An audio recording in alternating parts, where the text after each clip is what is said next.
Marie Glover. Naomi, well done, and shout out to Souq News. Shout out to Souq News. I want to encourage everyone to keep watching Souq News. Shout out to Souq News, and yes, tune into them. Keep watching Souq News. They are one in town. Hey, we're watching Souq News. Keep watching Souq News. Keep watching Souq News. Catch them on YouTube and all social media channels. Hey, my name is Frank Edowo, and I'm imploring you. No, forget that. I am forcing you, coercing you to always stay tuned to Souq News for your news requirements.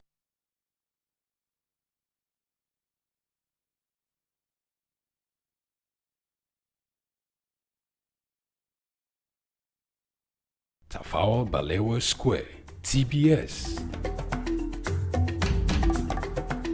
Tafawa Balewa Square was initially used as a horsing ground called Lagos Race Course. The edifice was constructed by General Yakubu Gowon in 1972 and named after Nigeria's first Prime Minister, Sir Tafawa Balewa. Tafawa Balewa Square is located at 45/57 Marse Bangboshe Street on Lagos Island, Lagos, and referred to as TBS. TBS is a 50,000-seater capacity venue and houses the Remembrance Arcade, the 26-story Independence House, which at a time was the country's tallest building. When Lagos served as the country's seat of government, the National Assembly Complex was within the TBS. Also in the square are the National Broadcasting Commission Office, the Nigerian Hydrological Services Agency Office, shopping centers, travel agencies, restaurants, car parking lots, and a bus terminal. Tafawa Balewa Square is adorned with beautiful statues of white horses and red eagles, symbols of strength and dignity. Our historic neighbors include the King's College and the Holy Cross Cathedral. Tafawa Balewa Square hosted some of the country's memorable events, such as the Independence Day in 1960, when Nigeria gained independence from Britain, the Armed Forces Remembrance Day, which is celebrated annually on January 15. The edifice is a national cultural asset. Tafawa Balewa Square, Souq Enlightenment. Morning and welcome to Early Exchange with Blessing Aiche, Femi Ayodele, Sam Oruwoje, and Idahosa Osamanze. It's a national orientation agency. It's, as far as I'm concerned, very ideal and unprofessional. If government says that subsidy is not in oil and government is not supposed to be paying subsidy in oil, energy or whatever kind of off-grid solution we will be looking at. Today we are conducting mining today. Solid minerals, as an example, is, in no disrespect to anybody, is abysmal. We definitely need improvements in those areas. Of course, there are infrastructural needs. This is Early Exchange, shaping policy, advancing development.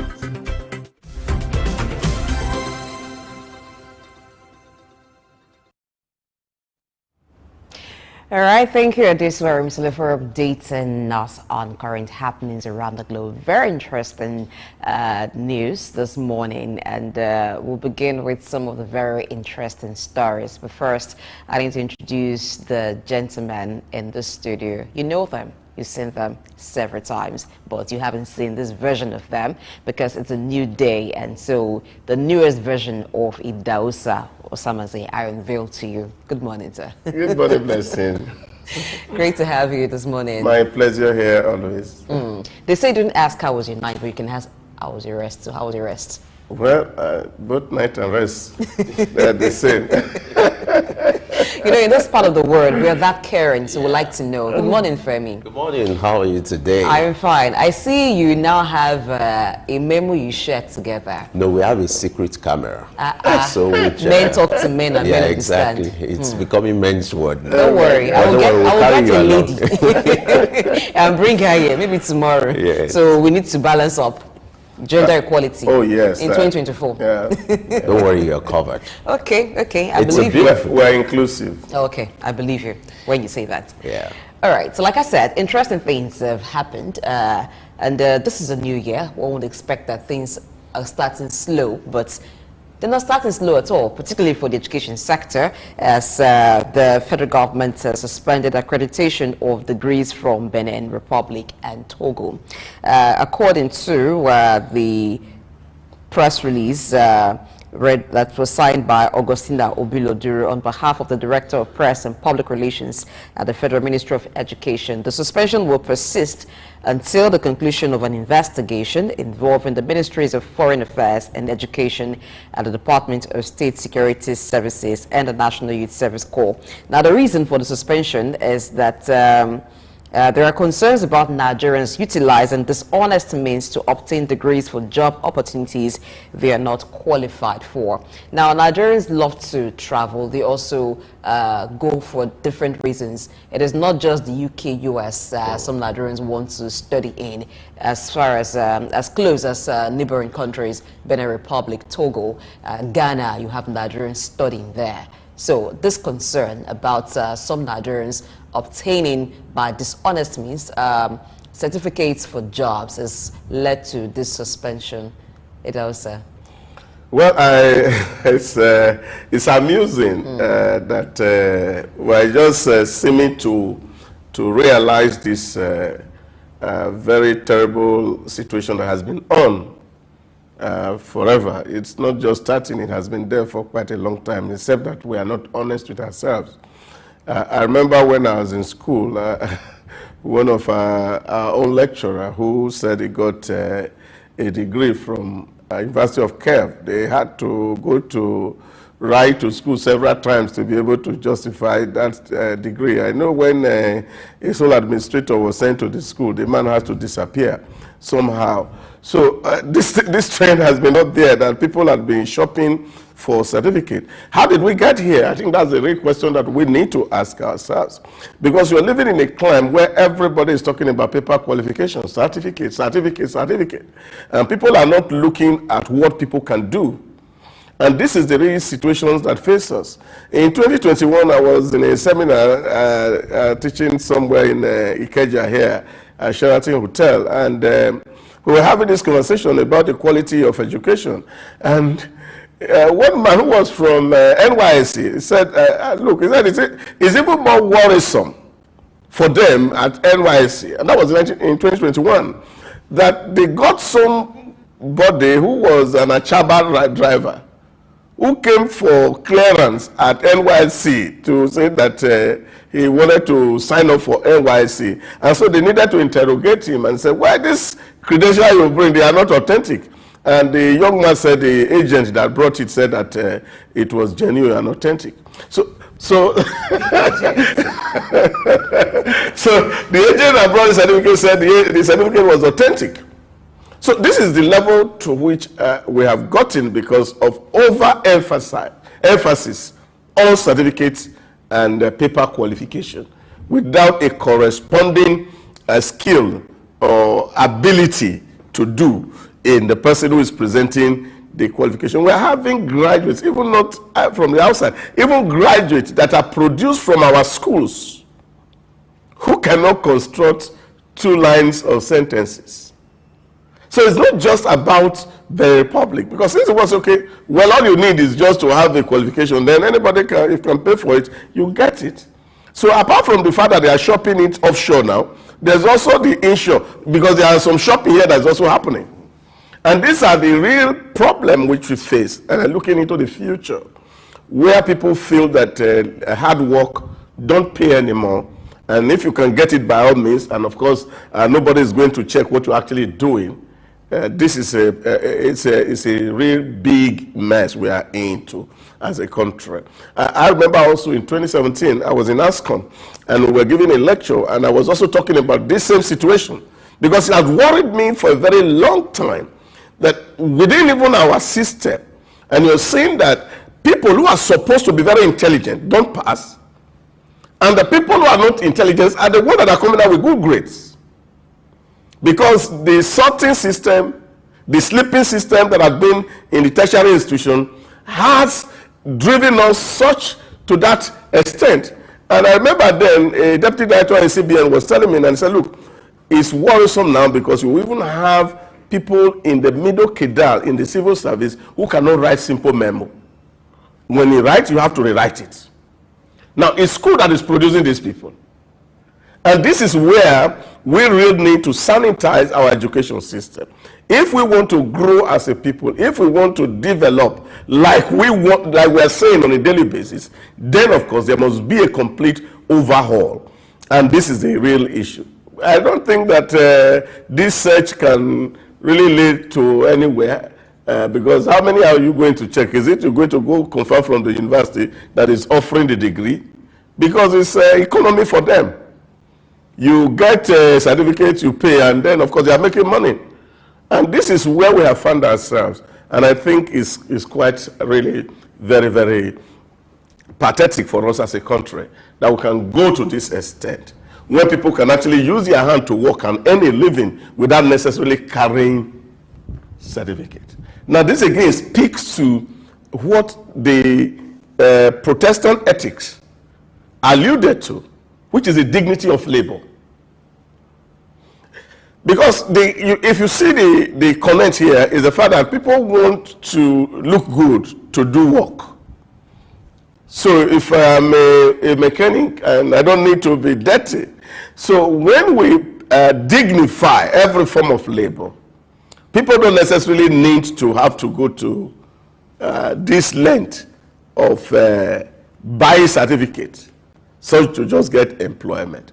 And I think this is where we need to emphasize. Let government start to talk about skills, what we can do with our hand. There are certain clients today, when you are applying for a job, nobody asks you what class of degree you have or what paper qualification you have. The first thing is that they ask you, what can you do? So if you say, this is what I can do, then they give you the system to do. If you can't do it, you have lost the job, no matter what qualification you bring. So it's only at the point of documentation, people are asking you, which school did you attend, what have you done? But first and foremost is the skill that you possess that should give you the source of livelihood. It's pathetic, it's pitiable, but that's where we are. This is a multifaceted issue. Now, my concern really is what is leading or what has led to people going as far as, or as close as, because if you can travel to the UK, as close as Benin Republic. Don't you worry? Is it about the standard of education? Is it about ASU going on strike regularly that has made people say, okay, I do not want my educational journey to be interrupted? Femi, what is your take on this? I don't think that is the issue. If you look at this story in particular, it talks about the shady deals or the suspected racketeering going on about this issue of certificates. And I think this issue has been going on for years. But this particular story became public knowledge because of the investigative report done by a particular reporter of a particular platform who went to that university. And there's what we call participatory observation. When you're doing investigative reporting, you turn yourself to a victim whereby you participate in the activity in order to gather some facts. So that was exactly what this reporter did. He went to that university, and within 6 weeks he was able to get the certificate for that university. So that's why this story became public knowledge, and then, federal government had to investigate to see what is going on. So it's something that's been going on for years, not just this particular university, but this particular university is of interest because people feel within weeks you can get degrees or certificates. And so if something you ought to get within 4 or 6 years, and you can buy your way in, within few weeks you get it, people always go that route, and that's exactly why you have more attention on this kind of saga that's been going on. But this points attention to the fact that the kind of systemic problem we have when it comes to the issue of education, the kind of society we find ourselves, where people prefer to cut corners. They won't want to do the actual thing or what is expected according to standard for them to obtain the particular degree. And that's why when you see this kind of situation, when you offer them jobs, when they get on the job, they can't perform, they can't do actually what is expected because they have to do shady deals or go through the back corner to get this degree, and that's why they can't defend it. You have people who have BSc, who have masters, or even PhD, and then you're wondering, how did this person get this kind of qualification? So there's a difference between their qualification and then the performance in reality, which is where Dr. talked about the issue of skills. And it happens a lot because the emphasis in our society is your paper qualification. If I tell you I have PhD now, like doctor now, you know, the kind of prestige or respect you have. And so people want to do everything to get that kind of degree, you know. He got his own honorably, and that's the way it should be. But when you know that there's a particular place you can visit and get it back though within shorter period, people will go there. But I'm happy investigation is ongoing, because it's looking like a racketeering, not just between that university. Some government officials are also suspected to be involved. Even some officials of NYC are also suspected to be involved. So the investigation is being widened to ensure that those is like a cartel. Or I don't think government officials are involved. Now you have agents of these universities in Nigeria. Some of them are in Lagos here. Who are marketing. In this office, I have gotten a proposal from somebody who came to me and said, oh, that they are doing education for people. And I said, where? He said, Benin Republic. I said, when there's university in Nigeria here, you want me to sponsor somebody to go to Benin Republic? How can it be done? It's not possible. The proposal is still on my table. They say, they are raising fund to move people. So you have those agents who are local here, representing the universities in Nigeria, because they know that many Nigerians are writing JAM and they are not qualified, and so it is easy for them to actually get into this place. That's what I'm saying to you. The NYC guy told us in that conference, and he said, look, he said they call it the total package. As at that time, that they have a total package where they will give you school start, primary school, they will give you university complete in your own bus, and then they give you. So that's why that Achaba man or the Okada man said, yes, said that look, this thing, the agent who brought it said that the thing was genuine, and he was very honest about it. He said the agent said it was genuine because he felt it was normal. Yes, normal, because that's what they were doing. Because you have those people who are here now. We should even be, because NYC has discovered this, because in 2021 they also suspended mobilizing students from Benin, Niger, Cameroon from going into NYC because of this. So what you have here is that what I'm saying in essence is not just about Benin Republic. We have had Toronto certificate saga here, have we? And that is at the beginning of this dispensation. That's over 16-20 years ago. So this thing has been ongoing. And again, this speaks to the problem we have with quality control. The regulatory agencies who are supposed to be, you know, validating some of these documents are not doing their due diligence also. And this is why when they bring this thing in, we just take it. Because naturally, what do? NYC has a portal, you upload your document. And once you upload your document, they say you have graduated, you just get in and you have these issues. Now, this is the real issue that we have to face. But what is responsible for all of this is what my mind is actually on this morning. And the fact that we are over-concentrating on certificate. Beautiful CV, well written in the paper, but not in the head. So this is the issue that we have to deal with as a people. So how do we begin to emphasize that the ability of people really who are going to school to do something? Even in a local state university here, I remember in 2016, I visited my alma mater and we were sitting down and DSS were over the place. And they had this young man who read geography and regional planning from a particular university and was mobilized into NYC. And his story was told that this guy couldn't write or fill a form at NYC. And then the NYC were really worried. The state director had to call the vice chancellor of that university and ask, and they said, we have a case here. There's a young man who graduated from your school, geography and regional planning. This person cannot even write an application. We want to know how this guy graduated. And they said, okay, check the records. They went to exams and record. The records were there. The records were there. DSS were involved in this particular case, I'm telling you. The school, they came. Because even the vice chancellor, she's late now, God bless her soul, she was saying, look, she cannot imagine how it happened. Because number one, it was not one lecturer that taught this guy. It was not one department, because there are, of course, interdepartmental courses that he wrote. How did he come out with a second-class lower division from the university and passed all the courses and went to NYSC and yet could not write? So this is the dilemma that faces us. So we're not just looking at what is happening in Benin Republic or what is happening in Togo. It's to say the quality of education, even in Nigeria, is something that is questionable. And the Minister of Education should be interested in seeing how people obtain degrees in our clime. And that for me is what it is. Well, we do hope that this investigation this time around will be holistic, not just for some time, but I actually pity those who will be caught in the web, those who actually went to school, maybe in Togo or in Benin Republic, and went through the process, got their certificate legitimately, who will not maybe be mobilized until this investigation is over. And then a stigma attached to certificates from those countries. When you present some certificate and say, I studied in that country, people look at you and like, are you sure you didn't shop for this?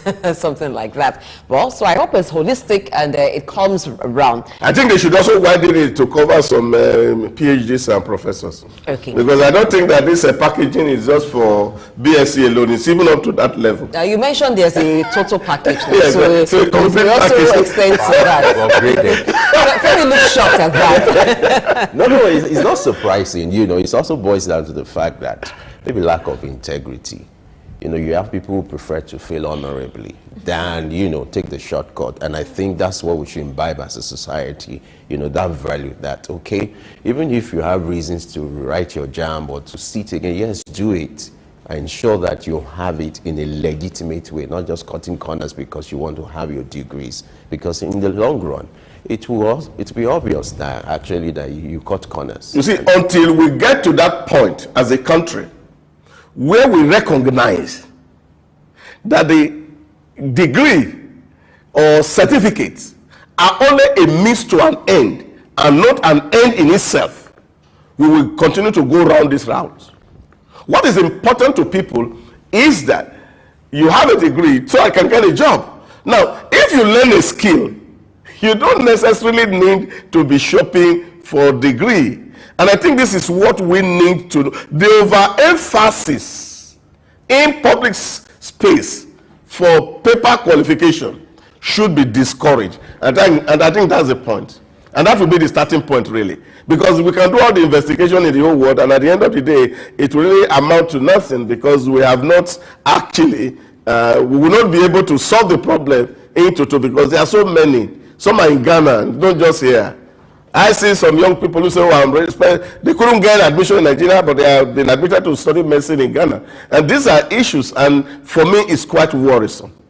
And then some parents even believe that maybe the standard of education there is better because you don't hear frequent strikes by the academic body, so they just want their children to study. So I think that's part of it too. If this year so far, from what happened last year and the assurance and the communication between the federal government and us, we hope that all through this year we don't get to hear of any industrial action by the academic body.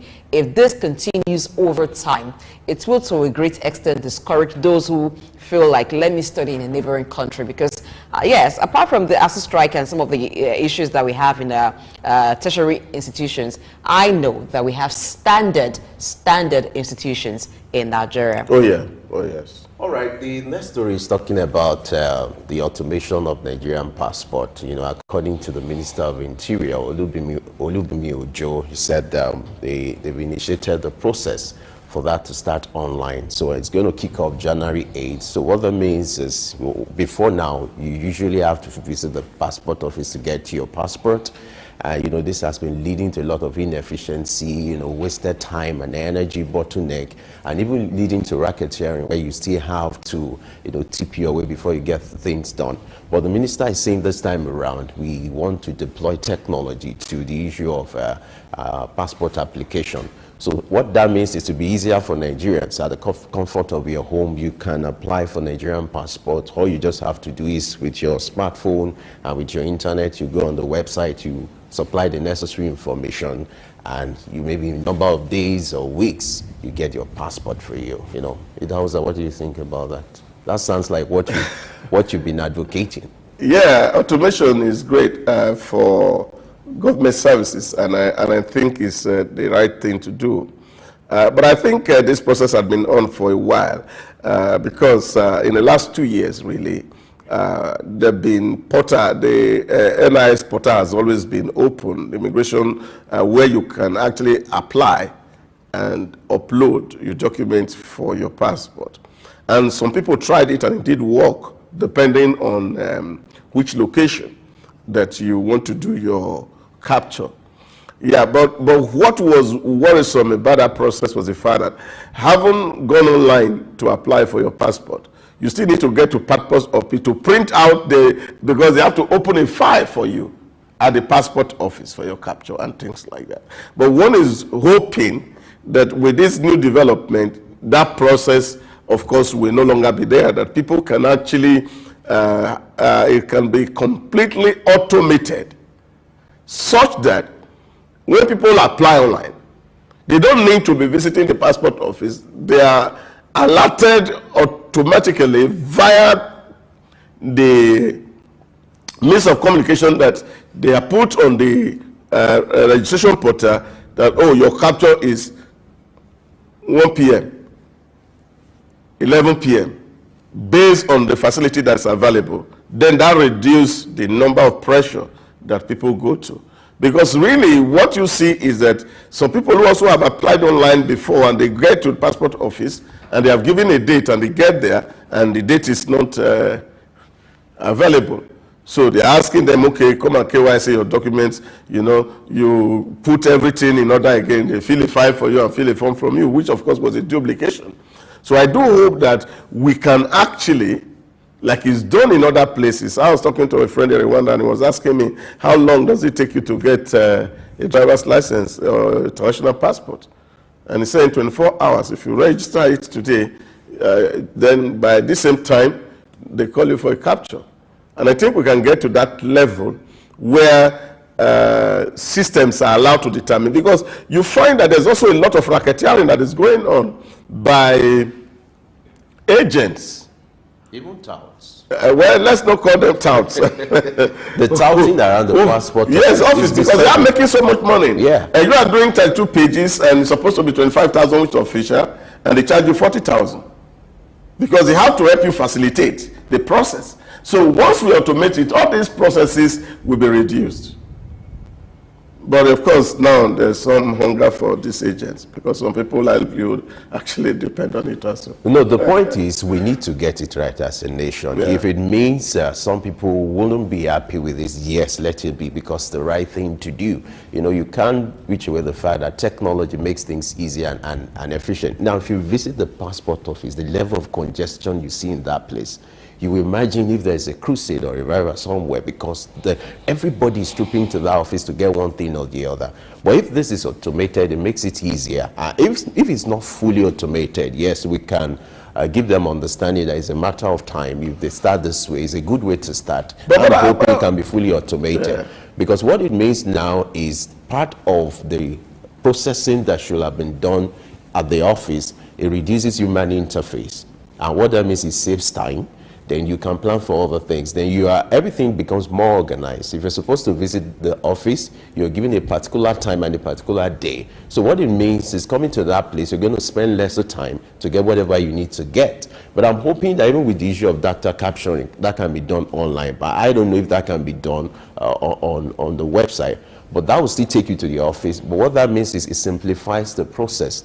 And the human interface is reduced. And as a result, corruption is also reduced. Yeah, but for me, really, I don't think that crowd will be necessary if we have the right technology for printing. The real problem is printing. And I think that's where the minister needs to actually focus on. That the booklets are available. And we don't need to go to overseas to print these booklets. No matter what security features we have on it. That's another conversation. How are we going to mobilize and empower the printing and minting company of Nigeria to actually print passport for us? So that if people are applying, within 1 week, they should get their passports. The booklet should be available. Because it is the absence of the booklet that is creating the crowd, that is creating the opportunity for rent seeking. That's a problem. Because if you stay and capture, and they say, oh, in 1 week your passport will be ready, and in 1 week you go back and pick your passport, nobody will go to bribe. But now, once you do all this process, you will still need to queue to be able to access or get your passport. So this is the issue. And I think that's where the real emphasis needs to be. How do we print this passport locally? And then we are able, that whatever contract people have to go and print this passport and bring it from overseas, we should not be shopping money. We are talking about foreign exchange scarcity. And we are still doing things that we can do at home, as simple as printing booklet. People in Shomolu here can do that if printing company cannot do it. So I don't see anything that is too fantastic about the document or the passport that cannot print locally. And that also saves us foreign exchange. Because if you look at the volume of people who are here printing, who are applying for passports on a daily basis, that's enough money for us as a country. It's possible for us to print locally. It's just because over the time, the assumption that if it is printed locally, then compromise is high. But compromise can happen elsewhere because it is still Nigerians who will oversee the process, whether it's done here or not. So it's about you having people of integrity, having company of integrity to handle it. So that will make it easier and faster. You can even have another company added to the printing and meat company of Nigeria, so that we know that we have two companies that are certified to handle the printing of passports, because it's almost like you're seeking for visa to a country when you're applying for passport. It takes quite a lot, and with the automation, I hope it's truly automated, not that some part of it is automated. You still go over to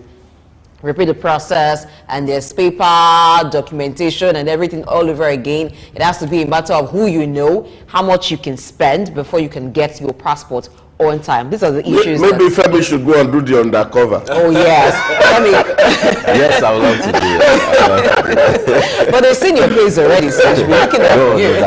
There are ways to go about that kind of investigative reporting that you don't have to be. But we actually hope that some changes do happen quickly regarding the issue of international passports. Let's get to the Middle East right now, where oil prices are reported to have surged over 2% in the initial New Year's session. Now, this was driven by concerns of potential disruptions in Middle East supply following the recent attack on a container ship in the Red Sea and optimistic expectations for Chinese demand. So currently, Brent crude has climbed by $1.58 to $78.62 per barrel.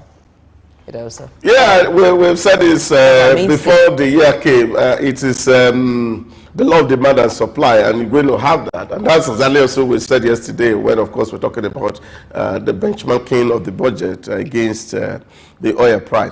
Now, what you find here is that the world is so interconnected that whatever is happening in one area affects the other place. And this alert has been coming, that even the shipping companies have been wary of whether it's the Panama Canal or the Suez Canal, because terrorists also are gone into the waters. Pirates. Yeah.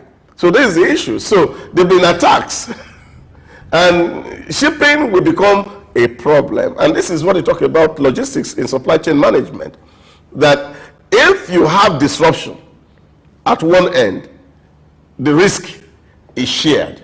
And this is what we're seeing. And we don't know how long this is going to be. But I also think that United Nations really need to think about how to address this issue, because it's worrisome.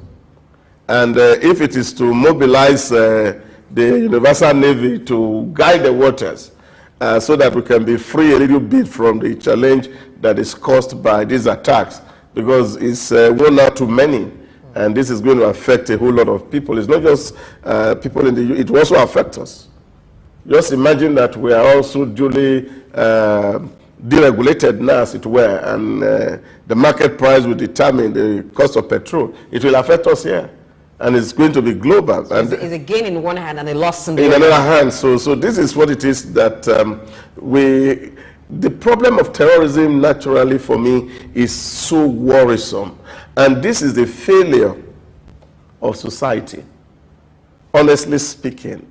And I think that even the American championing for freedom is going too, for me, too far in terms of how we conceive democracy today. That there's a need for us to be able to control and reinvent the culture of discipline that can form from home. Because what you're seeing today is that you're having a world where you are having too many rebellious people.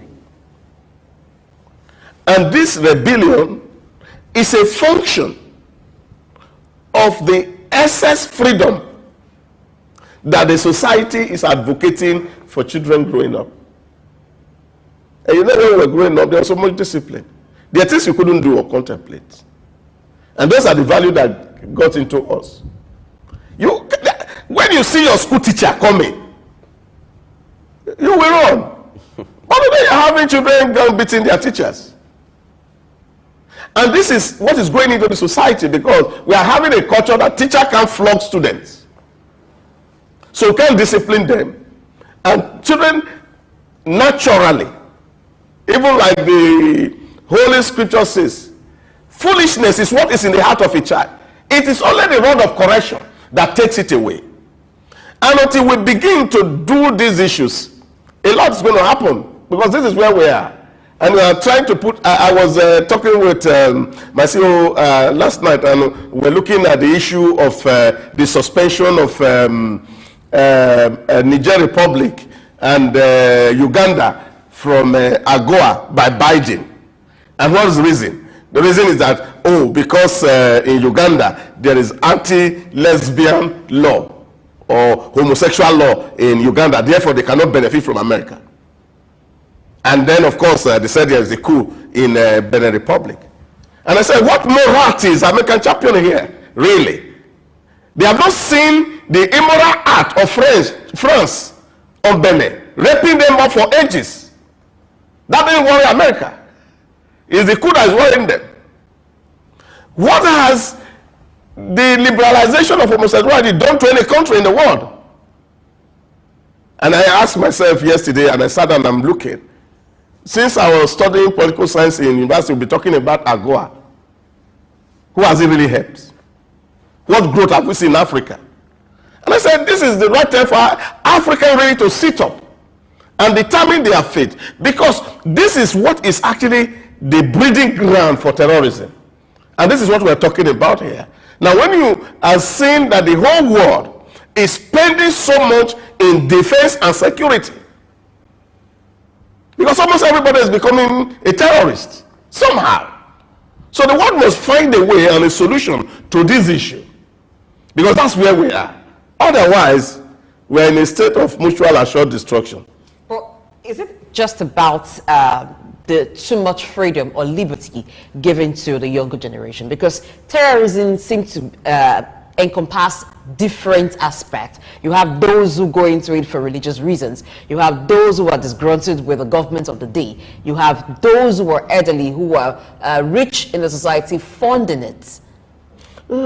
Yeah, of course. A lot of people go into it as a result of different reasons, like you said. But you see, what's the greatest driver for crime really now, today? Is really not the fact that people are defending one religion. Because some people just want to prove a point. And that is what it is. So when you have people, I was telling somebody recently, I said, if I look at the time I left the university up to now, and I knew that when I was in the university, my mother was scared because of the level of killing that was happening in my university at that time. Secret courtesan. Now you imagine that university in the last 30 years have been breeding people who are used to carrying gun. This is the situation that we all face. And these are children that are raised from homes No discipline. This is the point I'm making. So you are looking at it that you can imagine. They said in Echo Shudi yesterday, about 30 people were killed. The fight between Eye and Black Ass. Now taken to Motor Park, not even in the university anymore. You see, these are issues that we have to deal with because they are moral crisis that faces us.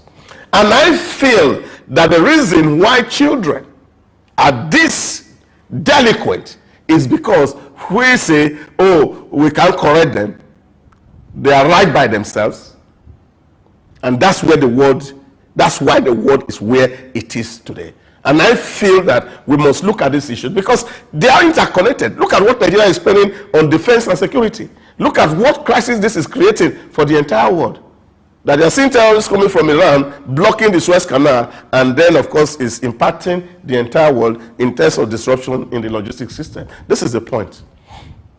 All right, this is where we call it a wrap on news analysis today. This is as much as we can take because of time factor. We need to go into other issues. Thank you very much, Delsa Osamaze, for making it very hot here today. And I hope that the heat gets to the right quarters and change begins to happen. We hope so, really, that the world is safe for all of us. And it will be a better world for all of us too. I think the message is that do not think that because it's not happening in your end today, it won't get there. So we need to do our own parts to ensure that we say the right things, we'll culture or raise people in the right culture so that the world can be safe for every one of us to live in. And thank you, Femi. Providing the right compliment. Of course, you like that a lot. That's going to break, and it's time for us to look at what the economy holds for Nigeria in 2024. My name is Dr. Rafiu Oladipo. My name is Baba Jalal Repega. I'm Reverend Juliet Benite. I'm Godio Didi. My name is Professor Oladokun Sulaiman Olarawaju. Souq News is on the ground, loading. Very enlightening, very educative, and entertaining. Thank you to Souq News. So I'm happy that Souq TV has come into existence. I'm happy to be here in the Souq News. I want to encourage you to subscribe to the channel and keep watching news that makes sense. As Browning said, one's extension of one's reach should not exceed one's grasp, or what is heaven for. And I think Souq News is doing that. Africa needs a voice of truth, and Souq News has become one of them. And get ready, get ready, get ready. And keep watching. Keep watching Souq News. Keep watching Souq News. It's a place to be. Keep watching. My name is Dr. Ajili Tobi. My name is Etemere Glover. Naomi, well done, and shout out to Souq News. Shout out to Souq News. I want to encourage everyone to keep watching Souq News. Shout out to Souq News, and yes, tune into them. Keep watching Souq News. They are one in town. Hey, we're watching Souq News. Keep watching Souq News. Keep watching Souq News. Catch them on YouTube and all social media channels. Hey, my name is Frank Edowo, and I'm imploring you. No, forget that. I am forcing you, coercing you to always stay tuned to Souq News for your news requirements.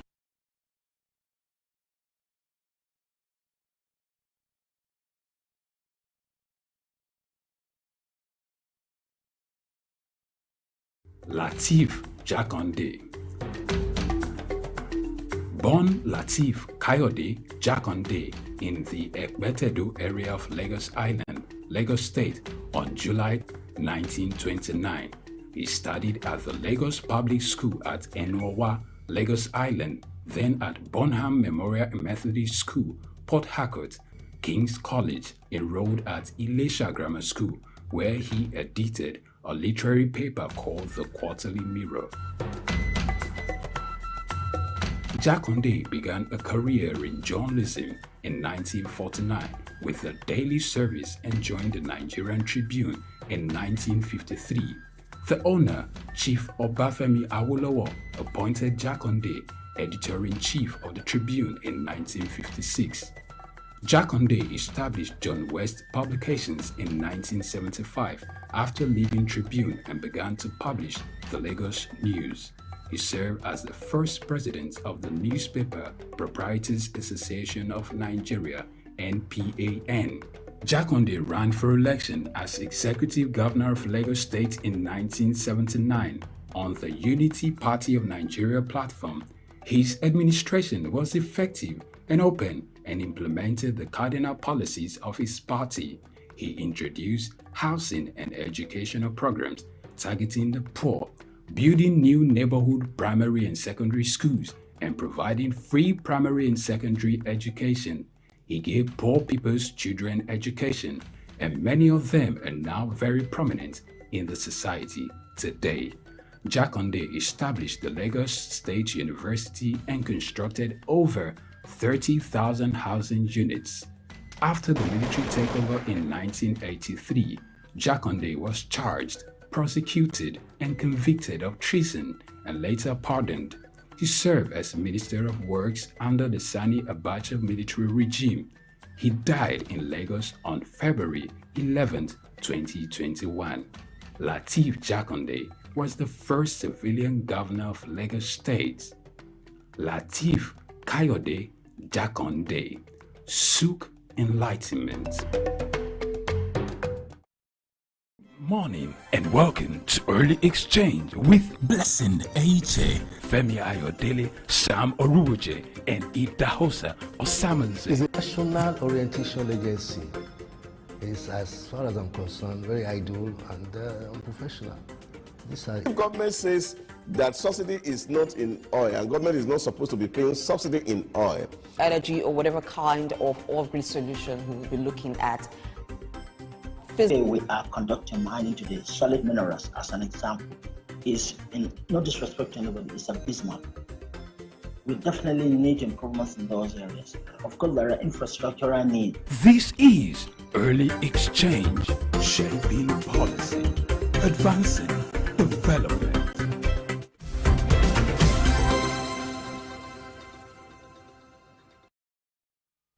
All right, glad you have you back. Glad to know that you're still there with us. Don't mind me, I'm just excited that, we have a new look, and that's always about Early Exchange.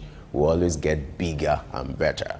We're about looking at the financial outlook for the year 2024. It's the beginning of a new year, the dawn of a new era, and Nigerians and Africans are looking forward to what the year is going to look like. And I want to set the pace by giving you an idea of what the financial sector will look like, some of the financial investments you need to take advantage of in this year.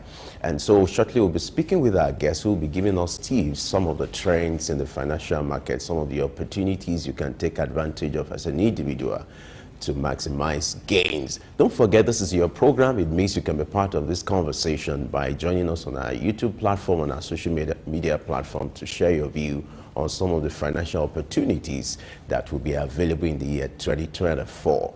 To shed more light on this, we're being joined by Andrew Ogbe, who is a financial analyst. He joins us virtually. Andrew, glad to have you join us this morning. Thank you. Good morning. It's nice to be here again. Such an honor to be with you this morning. Yes, always a pleasure to host you on Early Exchange. So let's start with the financial investment in the year 2024. It's the beginning of a new year. Give us an idea of some of the trends in the financial sector and some of the opportunities that are available as the year, it starts unfolding, that Africans or Nigerians need to take advantage of in the financial market. Let's start with that. Okay, thank you for having me here once again. Now, with regards to financial investments in the year 2024, I'd like to first of all focus on digital investment, digital assets, which is one of the areas I major in. Now, 2024 is an interesting year because in the aspect of digital assets, a very interesting year because we are anticipating what is called the bull market, okay, in the digital space. Now, otherwise called cryptocurrencies. Now, in 2024, we are most likely going to experience the bull market. Now, in this space, every 4 years, right, because of a phenomenon known as the Bitcoin halving, right, cryptocurrencies experience what is called the bull market. And the bull market is simply when prices spike. So a lot of people, the assets they own are going to grow in value and they're going to make a lot of money from it, right? So this is an interesting period. Those who have been able to take advantage of financial opportunities in digital space might see massive returns, even though, yes, there are risks, but there might be massive gains for people who have positioned themselves earlier enough to benefit from the digital space. All right, Andrew. Happy New Year. Yeah, same here. Nice to meet you again. Nice to be here. And we're glad to see your face this year. The reason Femi was excited when he was introducing the topic is because we're about to talk about money. And so, you know, money makes anyone smile. All right, looking at investments in this year, digital assets you just talked about, is not something that everyone is knowledgeable about, and so some persons are weary, particularly when you talk about crypto. Now, how has it been over the past year, that's 2023, and moving into 2024, the acceptance, the willingness to make investments in digital assets? In your assessment, how has it been in Nigeria? Has it grown? Are people now comfortable putting their money in some digital assets? Okay, globally speaking, Nigeria is not doing badly with regards to adoption, acceptance, and adoption of cryptocurrency because we stand to be the second largest nation in the world that has adopted cryptocurrency. I think that's after India. So if you talk about globally, we are not doing so badly. We're third before on the list, but right now Nigeria is second on the list. So which means adoption and awareness is growing. And with regards to the recent developments, the recent CBN regulation and the CBN lifting of the ban on commercial banks operating accounts for virtual asset service providers, I think more Nigerians are becoming more aware, and media presence like this and having sessions like this is also creating more awareness. So I would say that Nigerians are becoming more and more comfortable, even though we have also a large population that is still not aware and are still not comfortable with digital assets, right? Which I understand, but so far so good. We are not doing so badly. With when a statistic was done in comparison with the internet, right, the adoption of the internet. Now, where we are presently with regards to digital assets is in 1999, when the internet also how the internet in the adoption of the internet.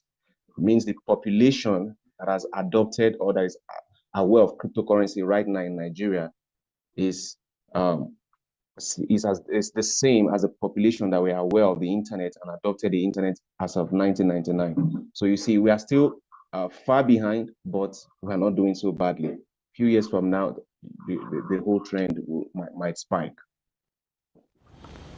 All right, talking about the Nigerian space, what do you think is largely responsible for the growing interest in cryptocurrencies? Like you mentioned the issue of internet. It's not just now, but in recent times, in the last few years, you have this growing interest in cryptocurrencies.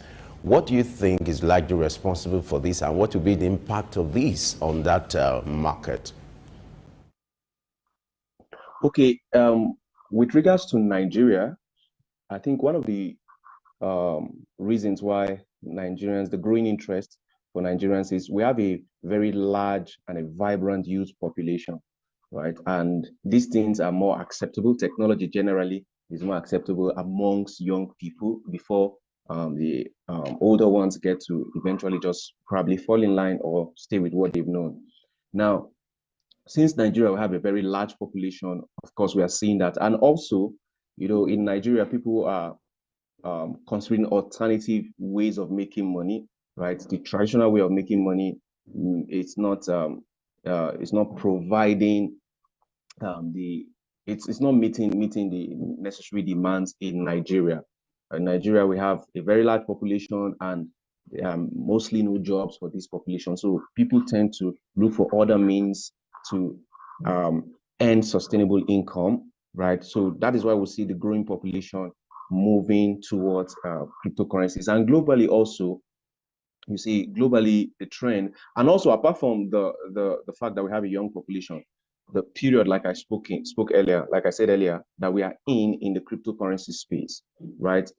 Where we are anticipating what is called the bull market, right? A lot of people are interested. This period, you begin to see a lot of things about cryptocurrency, a lot of ads, a lot of conversation around cryptocurrency because of the bull market.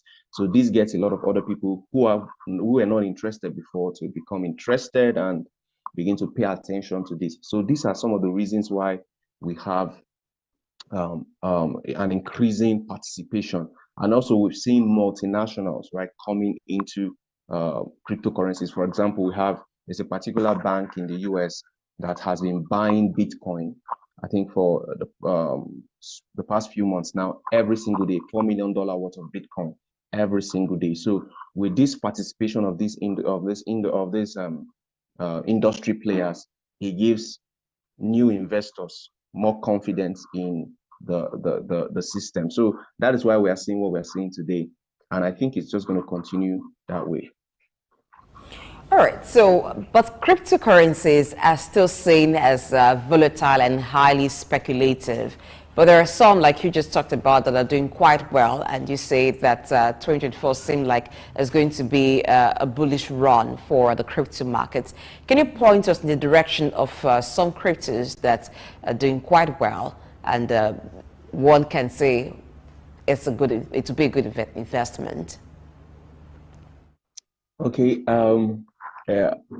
Endeavor to do your own research. That's what we always say in the cryptocurrency space. And we always say that whatever we say is not financial advice, right? Endeavor to do your own research. It's something we always say in this space.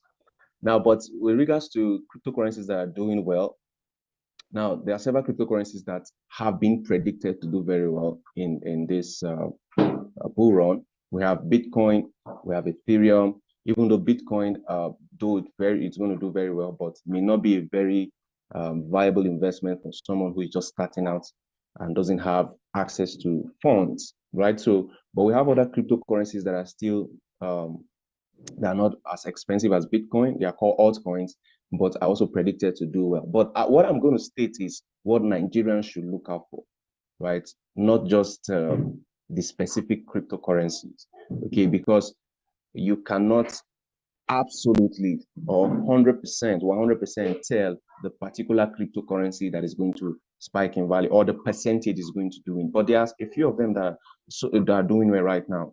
Ethereum, Binance, they are doing very well. Solana, those coins are doing very well. But I rather speak on things to look out for, right, when investing in cryptocurrencies. There are three key things I think people should look out for, Nigerians should look out for. I think number one will be the utility of the cryptocurrency, because cryptocurrencies don't just spike in value. It's because they solve real life problems and people use them to solve those problems, right? The technology solve those problems. Now look at the utility of the project and look at cryptocurrencies that solves problems in the area or that create solutions in the area of AI, as artificial intelligence, in the area of metaverse, NFTs, and the rest, right? Cryptocurrencies, because these are emerging technologies. This is technology that is a lot of people are talking about. AI is going to take center stage in the next decade. So cryptocurrencies that provide solutions in this area might be a profitable investment. In metaverse also, metaverse is revolutionizing how social interaction. So all these things, look in those areas.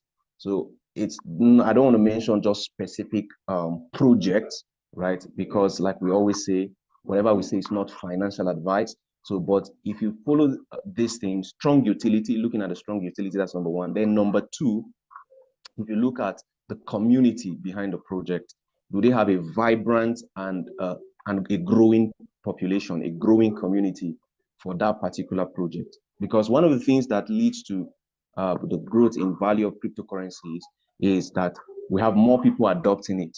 And cryptocurrencies are steady in supply. In fact, they even go down in supply, right? So because of a constant supply, if demand goes up, right, the price will go up also. So if the utility is strong and there's a vibrant and a growing community, and how do you check for a vibrant and a growing community? Check their social media, right? What other people, what the participants in the project are saying about it. If more people are talking about a particular project or going into a particular project, if a significant number of people are talking about it, it means there's something the project is doing that probably you're not seeing yet. So look at their community, check their social, their Telegram, check their Twitter, check their Discord, Instagram, check their YouTube, check these things, right, and see what people are saying about the project, right? Then thirdly, look at the team behind the project, research the team behind the project. Do they have a visionary team, right? What is their roadmap? For example, if I talk about Ethereum, what is the developer of Ethereum? What does he want to achieve in the next 3, 4, 5 years, right? Where is he taking the project to? Does he align with where the world is going to? So when I look at these things, I can, to a large extent, tell if a particular cryptocurrency is a viable investment. So I talked about the utility of the project, the community, and the team behind the project. These 3 key things will work very well. Now let's talk about Bitcoin. You know, Bitcoin seems to be getting all the attention in recent times. In fact, the latest figure shows that it has surpassed $45,000, you know, in the last nearly 2 years. What are the peculiarities about Bitcoin, and what do you think is gaining more attention in recent times? Okay, with regards to Bitcoin, like I said, I mentioned a particular bank in the US who have been buying over $4 million worth of Bitcoin every single day. So we all know that Bitcoin is the first cryptocurrency that was established, that was created, is the first cryptocurrency. So of course, it's going to get that kind of attention. And Bitcoin is seen as a store of value, a store of value. In fact, it's often referred to as digital gold. So what people will do with gold, people will most likely do with Bitcoin, right? So that is why there is a growing interest in Bitcoin. And as these big players, these big industry players begin to come into the project, there will be a spike in the value. And also smaller players also come into because of what they call FOMO, fear of missing out.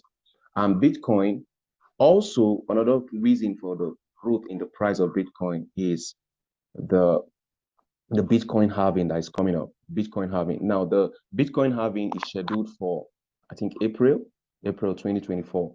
Now, the Bitcoin halving is a phenomenon that halves the reward of Bitcoin given to miners. So it invariably reduces the quantity of Bitcoin in supply. Now, and when the quantity is reduced that is in supply, demand goes up and price goes up also. So because people know this, people who are aware of the technology know these things, that it happens every 4 years. This time, people begin to invest. Even before the halving itself, people are already buying into Bitcoin, trying to hold it. And experts speculate that Bitcoin could get to as high as even $100,000, because the last all-time high of Bitcoin in 2021 was $61,000. Right now, like you said, is at $45,000. So it hasn't even hit its all-time high, which was in 2021. So because of this phenomenon, right, we might see a spike, a growth in the price of Bitcoin. I think we're just starting. All right, at this time of the year when people are looking for where to put their money and the knowledge of digital assets is becoming very familiar, are there certain kinds of Ponzi schemes, or how can you differentiate a Ponzi imitating crypto? What are the things to look out for when an investment opportunity is presented to you in the guise of crypto? Are there things to differentiate Ponzi from crypto? Okay, yes, there are things you can look out for that differentiates crypto from viable investment from Ponzi. But one thing I like to say ahead of time is that even the best of us at times get burnt, right? It's not always a win-win situation. But of course, you can get smarter in the space and know when a project is purely scam. Okay, it's a Ponzi or whatever you make. It's a scam project. Now, one of it is that if something is too good to be true, it's most likely it's not true. If something is too good to be true, it's most likely it's not true. So if the returns that it promises is beyond logical reason, right? There's no economically justifiable reason why that particular project should do the numbers that they are telling you. It's possible that that investment is scam. Okay, it's possible. It's not. It doesn't rule out the possibility of it being good, but it's possible that it's a scam. So you should beware. Okay, that's one of it. Now, secondly, is people should be wary of projects that are just based on hypes. They're just based on hype. They don't solve any real life problem, right? Just based on hypes. People are just hyping the project. But when you look at their roadmap, when you look at their what they call their white paper, right? They don't solve any real life problem. The project doesn't have any problem itself. The whole thing is just purely based on speculation, hype, and the rest. That could also trigger trigger something that this might not be a profitable investment. This might be scam. And also, people should also look out for, all these free things. This period, right? We're going to have a lot of free things. Claim $500 here, claim this here, perform this activity and claim that. Right? People should be wary of those type of airdrops, right? Because they can use that to take your your hard-earned money from your crypto wallet. So all these free things here and there, like they often say, there is no free lunch even in Freetown. So these are some of the things people should look out for when to know if a project is scam. And also, you need to go and check what their social media, what people are saying about the project. Like I said earlier, what are people saying about the project? The people who are in the project now, what are they saying about the project, and what are they saying about the developers? If you just look a little bit deeper, I think you'll be able to tell if a project is scam or not. Look at what people are saying about the project. Check credible sources. Check on Twitter. Check their Telegram, and see if what others are saying about that project. This can also trigger, make you trigger some caution when dealing with such projects. All right, as we speak now, at the moment in Nigeria, cryptocurrencies are not recognized as legal tender. In fact, in the year 2021, the CBN had to ban commercial banks from engaging in cryptocurrencies and some activities related to it. How do you see this playing out now that the CBN seems to be looking in that direction? An attempt to even regulate, will it be possible now that it's a digital market, a global market, is not limited to Nigeria? How do you see this playing out in this year, 2024? Okay, well, cryptocurrency is not legal tender yet in Nigeria, right? And I don't see it being. Also, there are very few. I think I just know of one country that is El Salvador now, that Bitcoin is seen as a legal tender, but it's in Nigeria no. So what we just saw, what the federal government has done is to lift the ban, like you said, on commercial banks from trading crypto for virtual asset service providers. But there is still a ban on commercial banks trading it from their own account. So what we are going to see is the regulation, right? This is a step in the right direction. It's a very, very good step that I think is in the right direction, because we see even big countries, right, are coming into cryptocurrency. The American government is one of the top holders of Bitcoin, right? And I'm seeing that Nigeria too will begin to take center stage, the Nigerian government, with regards to what happens in the cryptocurrency space, right? Even though, yes, it's decentralized, but I think with the regulation, it can curb what financial crimes and possibly the fear of terrorism financing that is with cryptocurrency, right? So I think it's a step in the right direction. All right, thank you very much, Andrew, for talking with us this morning about digital asset investments. This is the year 2024, so some that didn't spend all the money on chicken, turkey, and all the lounging that they did for Christmas and New Year, thinking where can they put it and get good returns. And we thank you for this information that you shared with us this morning. Thank you very much for having me here, and Happy New Year once again. Thank you. All right, let's go on a quick break. When we return, it's been time for us to talk about the Nigerian economy holistically. I'm okay. My name is Raymond Bola Brown. Hi, my name is Fred Amata, and you are on to Souq News. If you are watching this channel for the first time, make sure you continue to watch it, because this is Souq News. Shout out to Souq News. Actually, I don't know. I really enjoyed the little moment I spent with you, and I think with more of this. Souq News. Here's the Souq News, who had the courage to transcend a locked-off camera and actually have a conversation with a human being. It's a pleasure, Souq News. Thank you very much.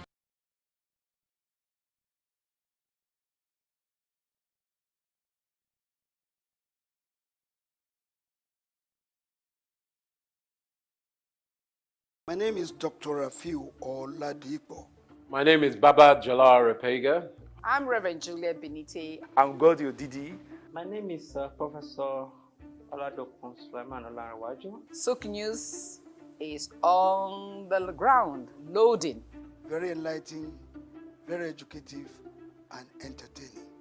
Thank you to Souq News. So I'm happy that Souq TV has come into existence.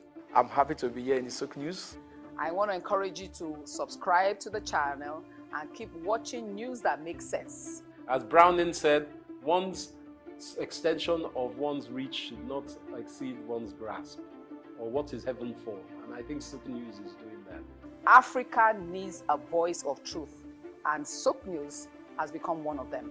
And get ready, get ready, get ready. And keep watching. Keep watching Souq News. Keep watching Souq News. It's a place to be. Keep watching. My name is Olatunji Shoti Miri. I'm a performing artist and, television radio presenter and a university lecturer, Unilag. Keep watching Souq News. Hello everyone, my name is Kenny Black, Africa's finest music comedian, and you're watching Souq News. If you're not watching Souq News, I pity you, but keep watching Souq News. Hello everyone, my name is Timmy Dakolo, and you're watching Souq News. Stay tuned. Hi, my name is Wisdom Oluwaseun Okoko, co-founder Orbit Africa Properties. I'm live at Souq News. Guys, keep watching Souq News for everything that concerns business, economy, politics, news. Souq News is your station. My name is Dr. Rafiu Oladipo. My name is Baba Jalal Repega. I'm Reverend Juliet Benite. I'm Godio Didi. My name is Professor Oladokun Sulaiman Olarawaju. Souq News is on the ground, loading. Very enlightening, very educative, and entertaining. Thank you to Souq News. So I'm happy that Souq TV has come into existence. I'm happy to be here in the Souq News. I want to encourage you to subscribe to the channel and keep watching news that makes sense. As Browning said, one's extension of one's reach should not exceed one's grasp, or what is heaven for? And I think Souq News is doing that. Africa needs a voice of truth, and Souq News has become one of them. And get ready, get ready, get ready. And keep watching. Keep watching Souq News. Keep watching Souq News. It's a place to be. Keep watching. The National Theatre, Igomu, built during the military regime of Olusegun Obasanjo and finished in the time for the Second World Festival of Black Arts and Culture, FESTAC, in 1977. The theatre holds amazing treasures and memories. The artworks fill everyone with pride. The National Arts Theatre is visible from the motorway which connects Lagos Island and the mainland. The National Theatre is packed with the artworks of legendary contemporary Nigerian artists, stained glass works by Yusuf Grillo, sculptures and murals by Lamidi Fakeye, Erabo Emopai, and many others. It was put to full use for a month as one of the 4 venues of the second World Black and African Festival of Arts and Culture, tagged Festac 77. The complex hosted 16,000 participants from 56 African countries and the diaspora in an unprecedented showcase of African music, fine art, literature, drama, dance, and religion. The National Art Theatre was built and designed by Techno Expert Stroll, a Bulgarian company mirroring the Palace of Culture and Sports in Varna, Bulgaria. Completed in 1976, the building is one of the largest and most beautiful of its kind on the African continent. It consists of a central hall with 5,000 seats, a collapsible stage that can be quickly rebuilt, a conference hall with 1,600 seats, 2 large exhibition halls, and 2 cinemas with 800 seats each. The theatre complex has a dressing room for artists, a garage, offices, coffee bars, and a buffet. It has indoor TV and radio systems, as well as booths with facilities for simultaneous translation of languages and hectares of large green lawn around. The majestic structure sits in Igomu like a quiet mountain, mesmerizing visitors and passers-by. The National Theatre, Souq Enlightenment. Good morning and welcome to Early Exchange with Blessing Aiche, Femi Ayodele, Sam Oruoje, and Idahosa Osamanze. It's a national orientation agency. It's, as far as I'm concerned, very idle and unprofessional. If government says that subsidy is not in oil and government is not supposed to be paying subsidy in oil, energy or whatever kind of oil-grid solution we will be looking at. Today we are conducting mining today. Solid minerals, as an example, is, in no disrespect to anybody, is abysmal. We definitely need improvements in those areas. Of course, there are infrastructural needs. This is Early Exchange, shaping policy, advancing development.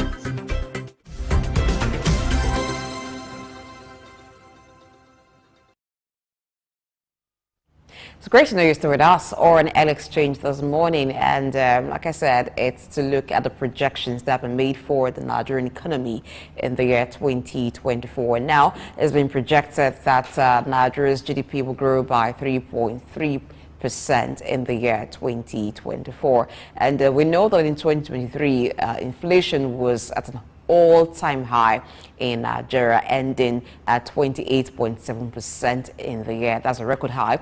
But in 2024, there are projections around that. What that is, I will not tell you yet until after I introduce my guests to you. Now, joining us to look at the economic projections for Nigeria in the year 2024 is an economic analyst and, of course, a statistician, Destiny Owubo. He joins us virtually. Good morning, Destiny.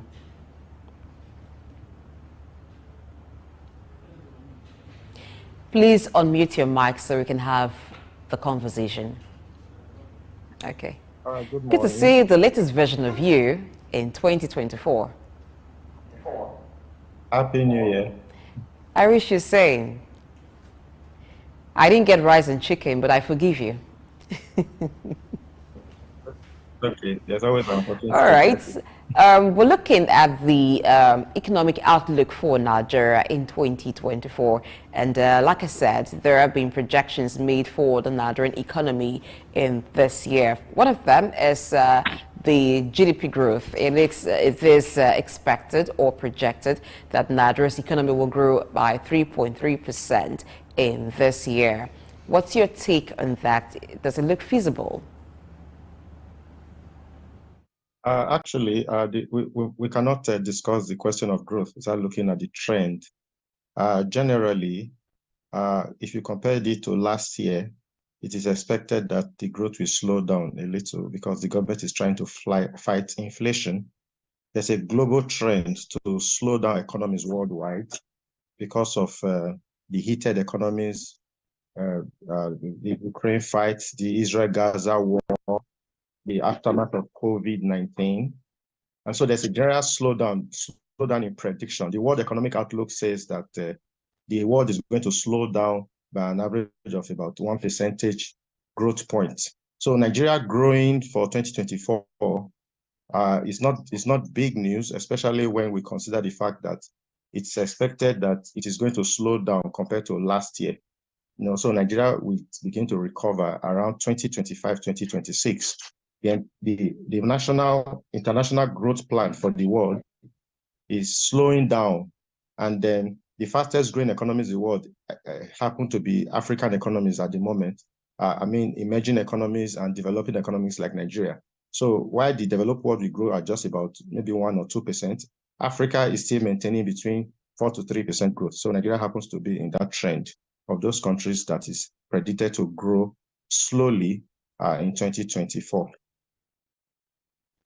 Talking about the Nigerian economy, I would like you to talk to us about some of the trends, some of the policies that might likely shape the economy in the year 2024. You have the CBN coming up with some of its initiatives talking about recapitalization, and then the Minister of Finance and the Coordinating Minister of the Economy also talking about the year 2024.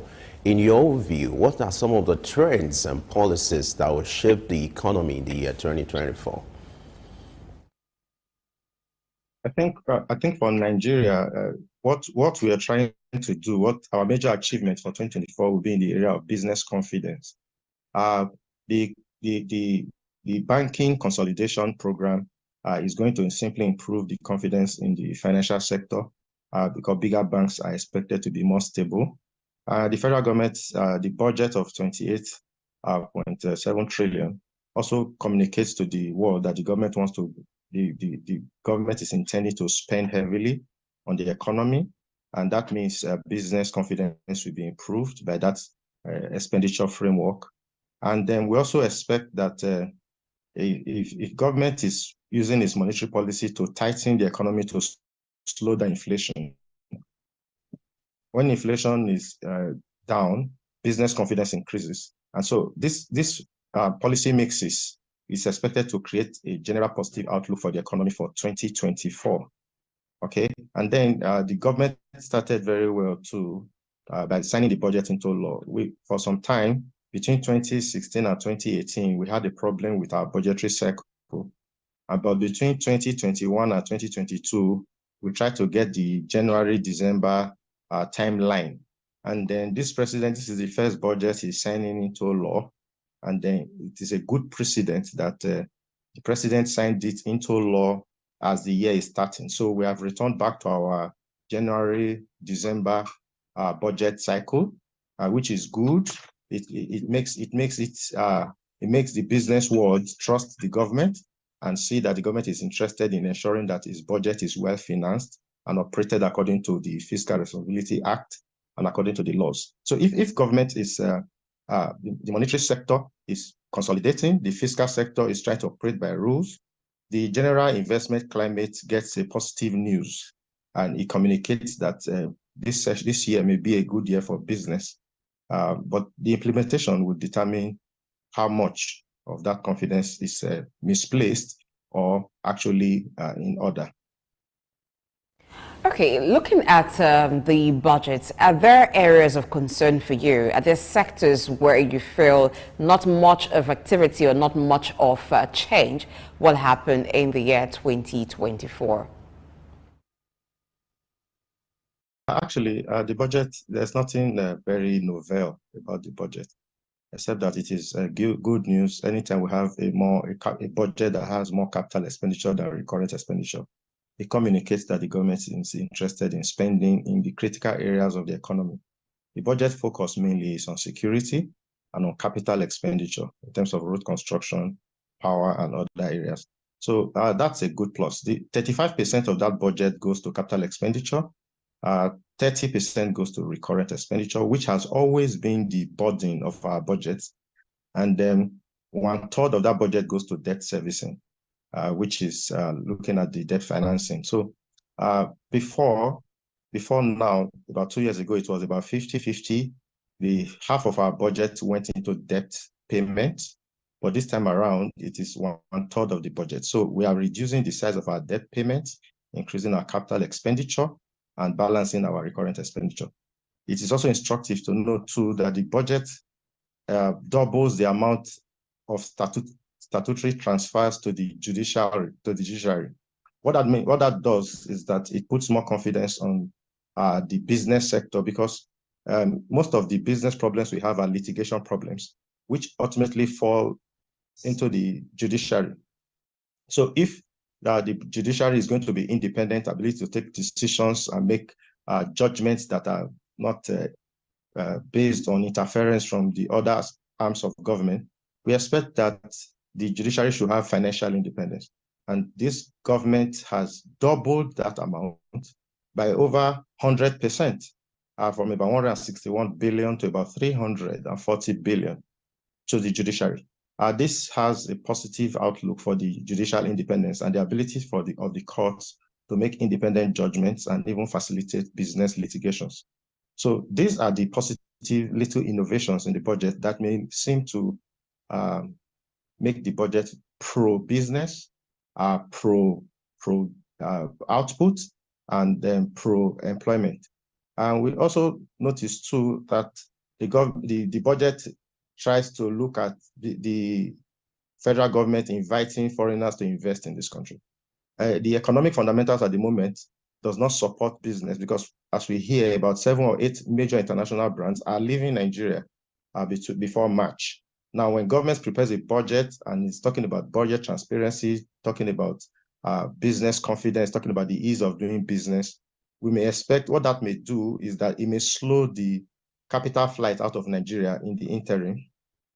It may also give those businesses that are planning to leave in the next 1 or 2 years to reevaluate their statistics and their figures and see whether they can stay. Because what we currently have is a migration of capital out of this country because of the gloomy outlook of the economy. But this budget is looking at trying to see if they can restore some basic confidence on the economy and store the outflow of capital funds out of this country, and maybe allow more inflows. Personally, I am not very optimistic about what is going to happen in the next 2-3 years in this country, because of the fact that the economy is still struggling. Inflation is still very high. Unemployment is still very high. Power sector, there's no much investment in that sector. In respect to power generation, we expect that we should be able to generate at least 20,000 megawatts by this time, but we are still struggling between 6,000 to 10,000 megawatts. So there's no, like I told you, there's no major innovation in the budget per se, except just minor palliative improvements in the budget, which may not be big enough to redirect the investment flow into this country. So let's see how it goes. I also strongly do not think we should throw away the federal government's positive outlook. We must also look at the fact that Nigeria is owing a lot, at least 70 to 80 trillion.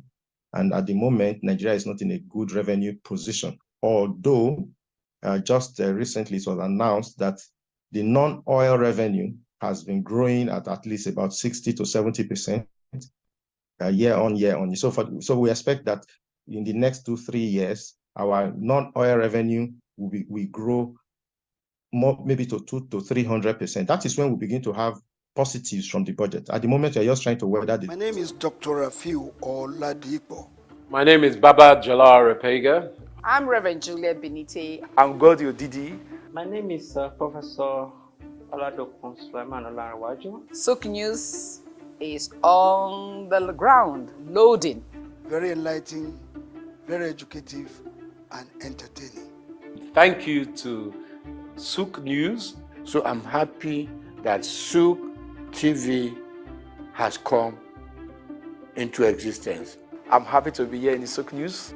I want to encourage you to subscribe to the channel and keep watching news that makes sense. As Browning said, one's extension of one's reach should not exceed one's grasp, or what is heaven for. And I think Souq News is doing that. Africa needs a voice of truth, and Souq News has become one of them. And get ready, get ready, get ready. And keep watching. Keep watching Souq News. Keep watching Souq News. It's a place to be. Keep watching Souq News. My name is Dr. Rafiu Oladipo. My name is Baba Jalal Repega. I'm Reverend Juliet Benite. I'm Godio Didi. My name is Professor Oladokun Sulaiman Olarawaju. Souq News is on the ground, loading. Very enlightening, very educative, and entertaining. Thank you to Souq News. So I'm happy that Souq TV has come into existence. I'm happy to be here in the Souq News. I want to encourage you to subscribe to the channel and keep watching news that makes sense. As Browning said, one's extension of one's reach should not exceed one's grasp, or what is heaven for. And I think Souq News is doing that. Africa needs a voice of truth, and Souq News has become one of them. And get ready, get ready, get ready. And keep watching. Keep watching Souq News. Keep watching Souq News. It's a place to be. Keep watching Souq News.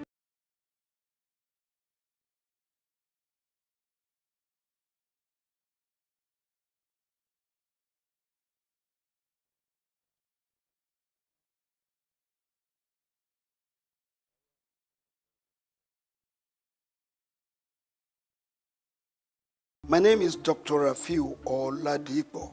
My name is Baba Jalal Repega. I'm Reverend Juliet Benite. I'm Godio Didi. My name is Professor Oladokun Sulaiman Olarawaju. Souq News is on the ground, loading. Very enlightening, very educative, and entertaining. Thank you to Souq News. So I'm happy that Souq TV has come into existence.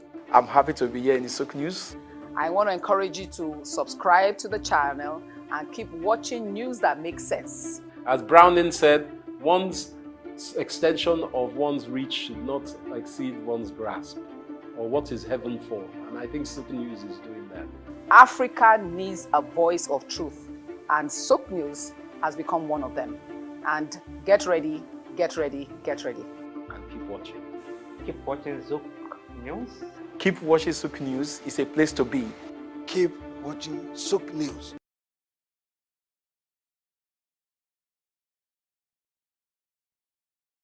My name is Dr. Rafiu Oladipo. My name is Baba Jalal Repega. I'm Reverend Juliet Benite. I'm Godio Didi. My name is Professor Oladokun Sulaiman Olarawaju. Souq News is on the ground, loading. Very enlightening, very educative, and entertaining. Thank you to Souq News. So I'm happy that Souq TV has come into existence. I'm happy to be here in the Souq News. I want to encourage you to subscribe to the channel and keep watching news that makes sense. As Browning said, one's extension of one's reach should not exceed one's grasp, or what is heaven for. And I think Souq News is doing that. Africa needs a voice of truth, and Souq News has become one of them. And get ready, get ready, get ready. And keep watching. Keep watching Souq News. Keep watching Souq News. It's a place to be. Keep watching Souq News. My name is Dr. Agility Obihis. My name is Etemere Glover. Naomi, well done, and shout out to Souq News. Shout out to Souq News. I want to encourage everyone to keep watching Souq News. Shout out to Souq News, and yes, tune into them. Keep watching Souq News. They are one in town. Hey, we're watching Souq News. Keep watching Souq News. Keep watching Souq News. Catch them on YouTube and all social media channels. Hey, my name is Frank Edowo, and I'm imploring you. No, forget that. I am forcing you, coercing you to always stay tuned to Souq News for your news requirements. My name is Dr. Agility Obihis. My name is Etemere Glover. Naomi, well done, and shout out to Souq News. Shout out to Souq News. I want to encourage everyone to keep watching Souq News. Shout out to Souq News, and yes, tune into them. Keep watching Souq News. They are one in town. Hey, we're watching Souq News. Keep watching Souq News. Keep watching Souq News. Catch them on YouTube and all social media channels. Hey, my name is Frank Edowo, and I'm imploring you. No, forget that. I am forcing you, coercing you to always stay tuned to Souq News for your news requirements. My name is Dr. Rafiu Oladipo. My name is Baba Jalal Repega. I'm Reverend Juliet Benite. I'm Godio Didi. My name is Professor Oladokun Sulaiman Olarawaju. Souq News is on the ground, loading. Very enlightening, very educative, and entertaining. Thank you to Souq News. So I'm happy that Souq TV has come into existence. I'm happy to be here in the Souq News. I want to encourage you to subscribe to the channel and keep watching news that makes sense. As Browning said, one's extension of one's reach should not exceed one's grasp, or what is heaven for. And I think Souq News is doing that. Africa needs a voice of truth, and Souq News has become one of them. And get ready, get ready, get ready. And keep watching. Keep watching Souq News. Keep watching Souq News. It's a place to be. Keep watching Souq News.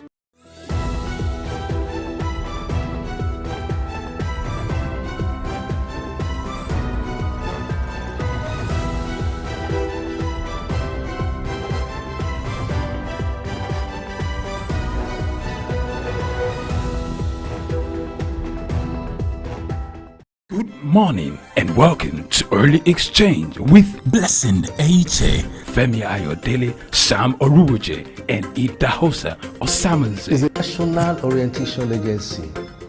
It's, as far as I'm concerned, very idle and unprofessional.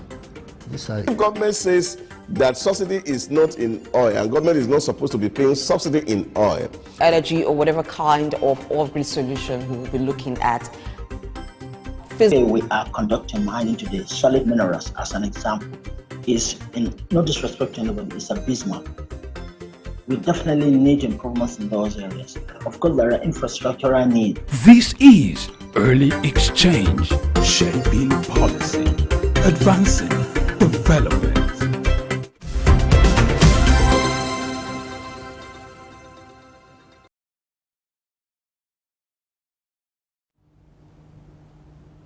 Yes, it's another beautiful day, another great opportunity for us to look at issues related to business, finance, national development, even global issues and the economy. This is Early Exchange, and I am Femi Ayodele. As you know, that Early Exchange is all about shaping policy and advancing development. With our conversation today, we'll be looking at the war against malaria. Malaria is a life-threatening disease, and according to reports, killing about 600 people annually, especially in sub-Saharan Africa. We're also going to look at the stock market. The Nigerian stock market is adjudged to be the best in the world. What is responsible for this? These are more other things we'll be looking at today. Don't forget you can be part of this conversation. It's your program. Like I always say, let your voice be heard. You can be part of this conversation by going on our social media platform or on our YouTube page using the hashtag Early Exchange. Just search for Souq News. That's where you get us. Don't forget, it's your program, so your voice have to be heard. It's a 2-hour drive. What that implies is that in the next 2 hours, we'll make your day worthwhile with our conversation. All right, let's set the ball rolling now with news update. And Grace is standing by to take us around the world with news updates.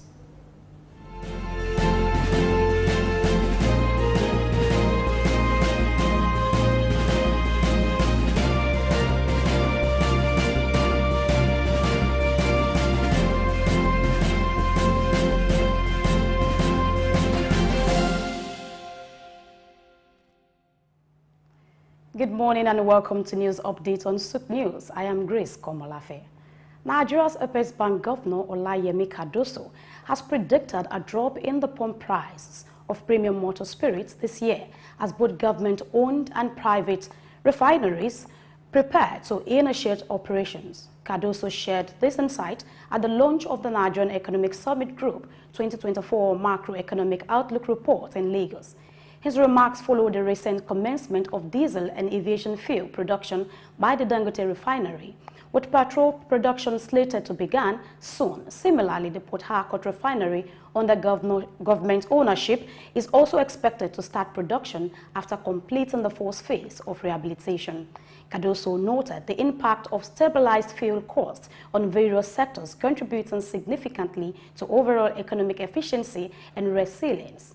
Additionally, Cardoso announced collaborative efforts with the Nigerian National Petroleum Company Limited and the Ministry of Finance to ensure that all forex inflows are returned to the CBN to enhance stability in the foreign exchange market.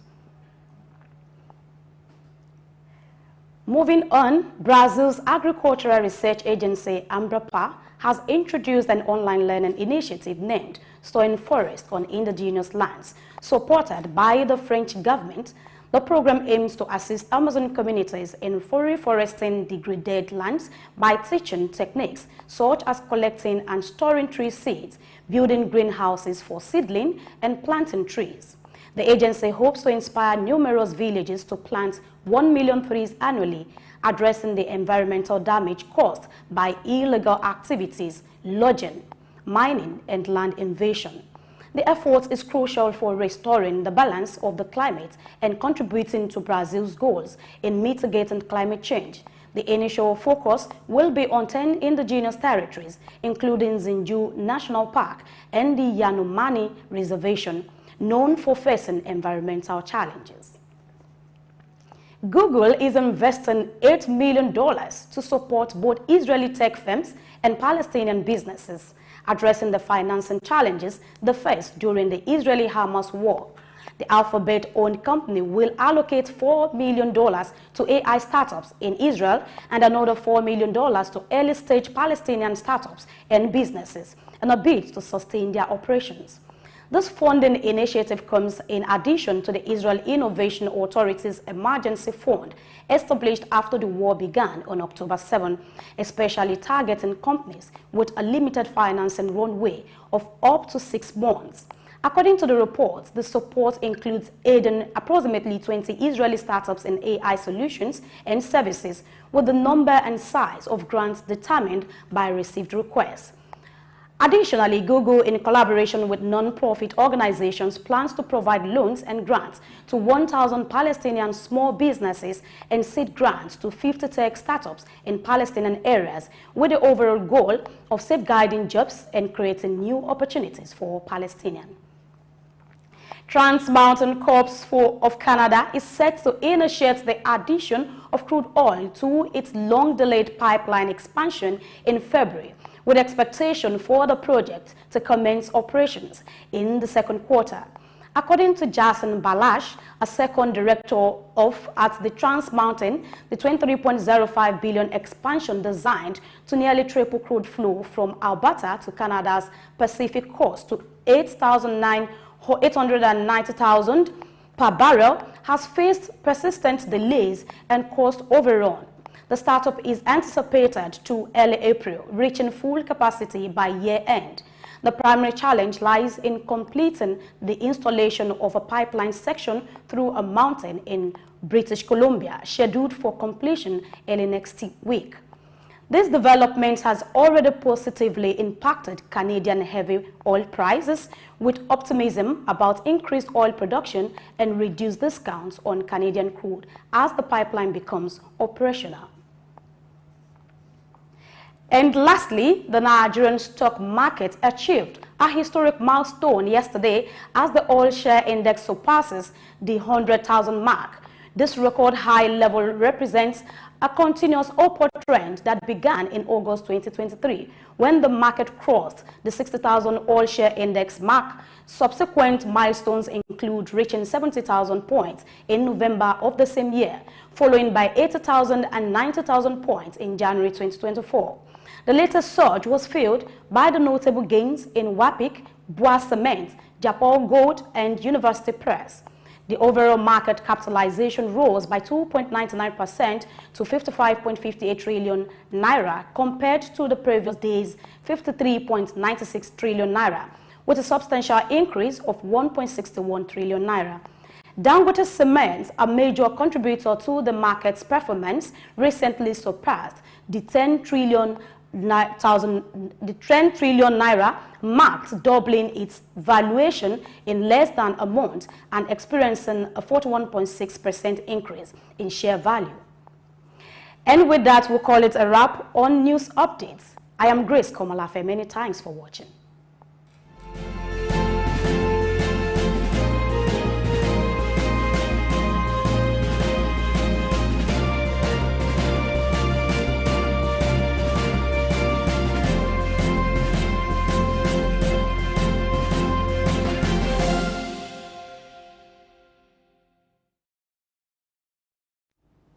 All right, thank you, Grace, for the news update. You actually took us around the world with a news update.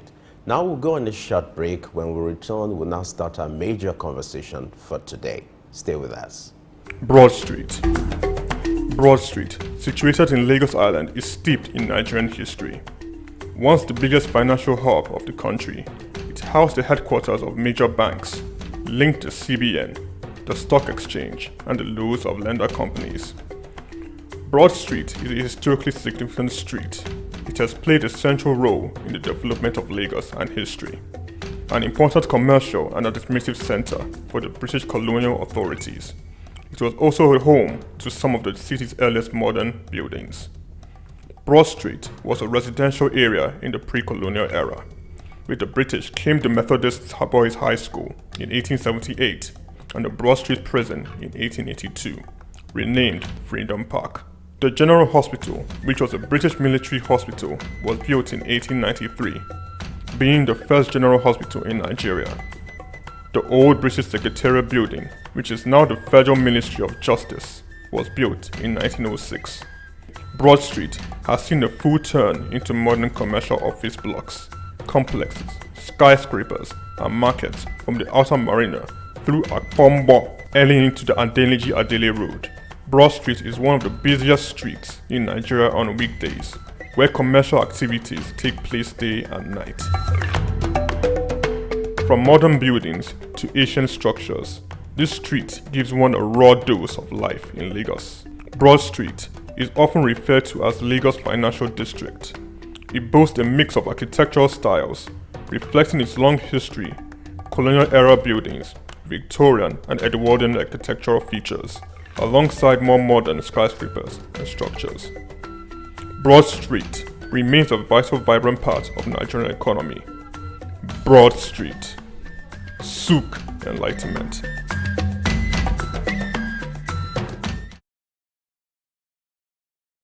The National Theatre, Igomu. Built during the military regime of Olusegun Obasanjo and finished in the time for the Second World Festival of Black Arts and Culture, Festac, in 1977. The theatre holds amazing treasures and memories. The artworks fill everyone with pride. The National Arts Theatre is visible from the motorway which connects Lagos Island and the mainland. The National Theatre is packed with the artworks of legendary contemporary Nigerian artists, stained glass walls by Yusuf Grillo, sculptures and murals by Lamidi Fakeye, Erabo Emopai, and many others. It was put to full use for a month as one of the 4 venues of the Second World Black and African Festival of Arts and Culture, tagged Festac 77. The complex hosted 16,000 participants from 56 African countries and the diaspora in an unprecedented showcase of African music, fine art, literature, drama, dance, and religion. The National Art Theatre was built and designed by Techno Expert Stroll, a Bulgarian company, mirroring the Palace of Culture and Sports in Varna, Bulgaria. Completed in 1976, the building is one of the largest and most beautiful of its kind on the African continent. It consists of a central hall with 5,000 seats, a collapsible stage that can be quickly rebuilt, a conference hall with 1,600 seats, 2 large exhibition halls, and 2 cinemas with 800 seats each. The theatre complex has a dressing room for artists, a garage, offices, coffee bars and a buffet. It has indoor TV and radio systems, as well as booths with facilities for simultaneous translation of languages and hectares of large green lawn around. The majestic structure sits in Igomu like a quiet mountain, mesmerizing visitors and passers-by. The National Theatre, Souq Enlightenment.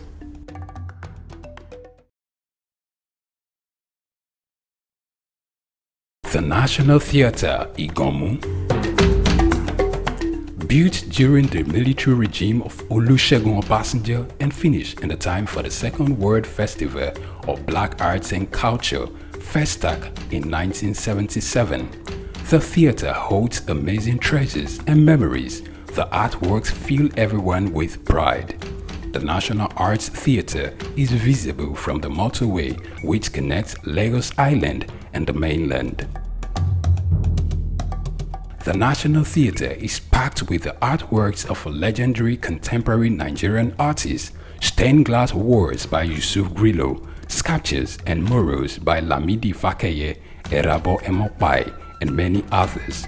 It was put to full use for a month as one of the 4 venues of the Second World Black and African Festival of Arts and Culture, tagged Festac 77. The complex hosted 16,000 participants from 56 African countries and the diaspora in an unprecedented showcase of African music, fine art, literature, drama, dance, and religion. The National Art Theatre was built and designed by Techno Expert Stroll, a Bulgarian company, mirroring the Palace of Culture and Sports in Varna, Bulgaria. Completed in 1976, the building is one of the largest and most beautiful of its kind on the African continent.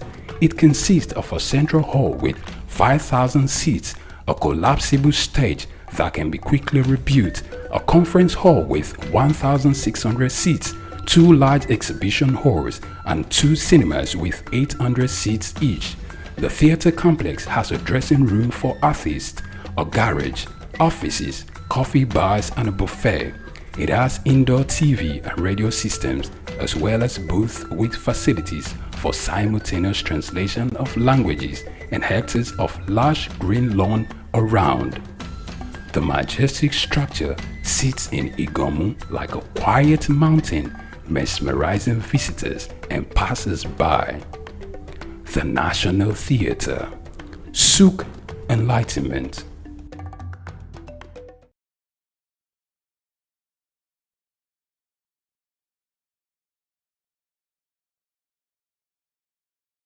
Good morning and welcome to Early Exchange with Blessing Aiche, Femi Ayodele, Sam Oruoje, and Idahosa Osamanze. It's a national orientation agency. It's, as far as I'm concerned, very idle and unprofessional.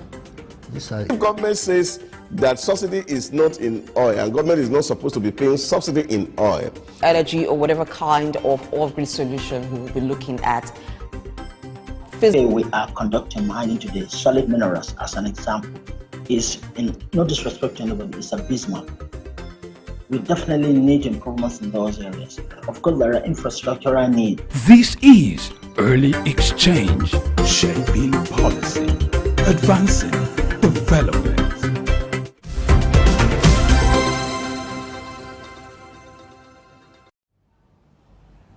Globally, the spread of malaria has been of concern to experts, and because malaria is adjudged to be one of the life-threatening diseases in the world.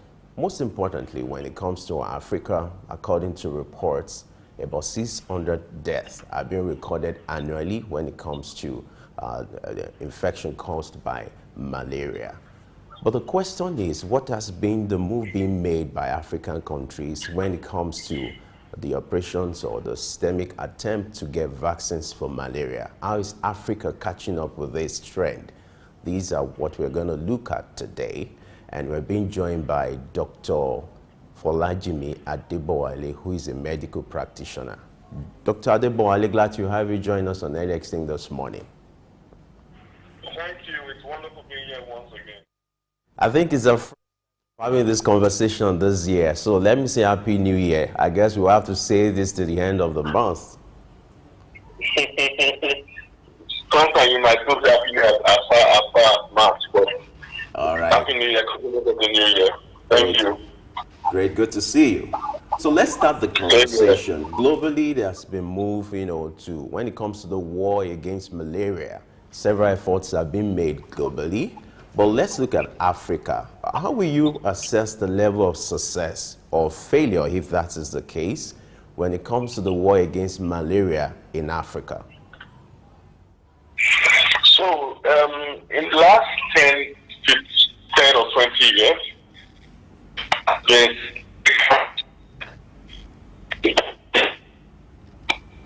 malaria. There's been multiple efforts from government agencies.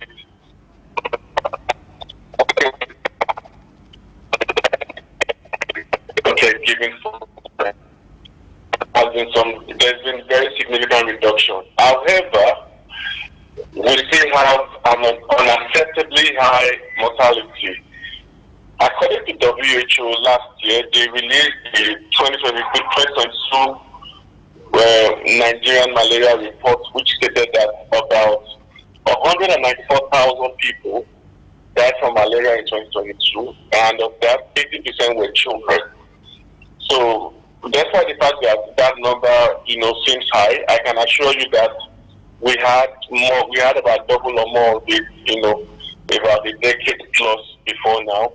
And so there's been drastic reduction, but nevertheless, we still have an unacceptably high mortality from malaria based on WHO's estimates.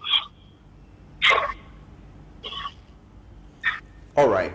If you look at the reports being released by the World Health Organization, you have more casualties to be inferred. Talk to us. Why do we have this age group to be more vulnerable to malaria? So, well, there's one thing that we have children and adults. The extremes of age are vulnerable, very young and very old. One thing you must know about them is that they do not have a well-formed immune system that fights disease. And they are the most vulnerable state. The same way they can't exactly take care of themselves, they are exposed to severe malaria. And in cases where, they do not receive care on time, or for certain reasons, the malaria manifests in its severe form, causing complications. Children are the first people, that are at risk from dying from malaria. So it's just basically the fact that we know that children are vulnerable the same way elderly people are vulnerable. They do not have a well-formed, a well-developed immune system at that point in time, and hence they are mostly the victims. All right, let's look at globally the vaccine programs, going on globally. You had that of Cameroon being launched last week. What do you think will be the trends now? Because nations are launching programs when it comes to the issue of vaccines for malaria. What state is Nigeria now? How is Nigeria catching up with the need to launch vaccines for malaria? Well, unfortunately, Nigeria, who has the biggest burden of malaria in Africa, was exempted from the 12 countries that will be receiving the vaccine on the basis that we did not submit our application. We missed that on some qualification criteria. So Nigeria may not be receiving the vaccine as early as other countries have. And studies have shown that this vaccine have as much as 40 or 50% efficacy. They can reduce hospital stay by at least 30%. So it's not as if vaccines are 100% effective or they are like a magic injection of, that can ward off malaria. But what it does is that it improves the chances of survival of a sick child. That's basically what the vaccine does. And, certain countries are using it at the moment, and we hope that as soon as possible, Nigeria can come on board. But for now, based on what was released last, Nigeria was not yet in the list of countries that were eligible for malaria vaccine. Now, the most common vaccines in Africa is the one popularly called R21 RTS, being recommended by the WHO. Do you think this will address the peculiarities of our environment? And then looking at the rate of infection in Africa, how effective has this vaccines been? You know, R21 and RTS, which is the one generally recommended for Africans, you know, according to World Health Organization. How effective has this vaccines been? Okay, like I mentioned earlier, although there are still several more vaccines which are currently being developed. But like I mentioned earlier, vaccines are not miracles, are not injections. They basically improve the chance of survival of a sick child. So the vaccine will not prevent the child from having malaria.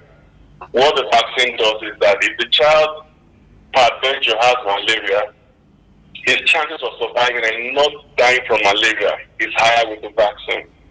And that's what basically we need. We found out that the first one you mentioned actually reduces hospital admission by 30%. They both had efficacy between 40 or 50% thereabout, which I think is fair enough for a first-time vaccine. And I do believe as time goes by, the efficacy of the newer vaccines will supersede the ones already out there in the market. Interesting. All right, taking experience from what happened during COVID, you know, several vaccines were being rolled out, and before it could get to Africa, it took several months. Don't you think with this experience, learning from history and the past, is expedient for Africans to start localizing, you know, their vaccines program, to even look at vaccines that are very peculiar to Africa? Will this be necessary? Well, unlike COVID, that was a global pandemic.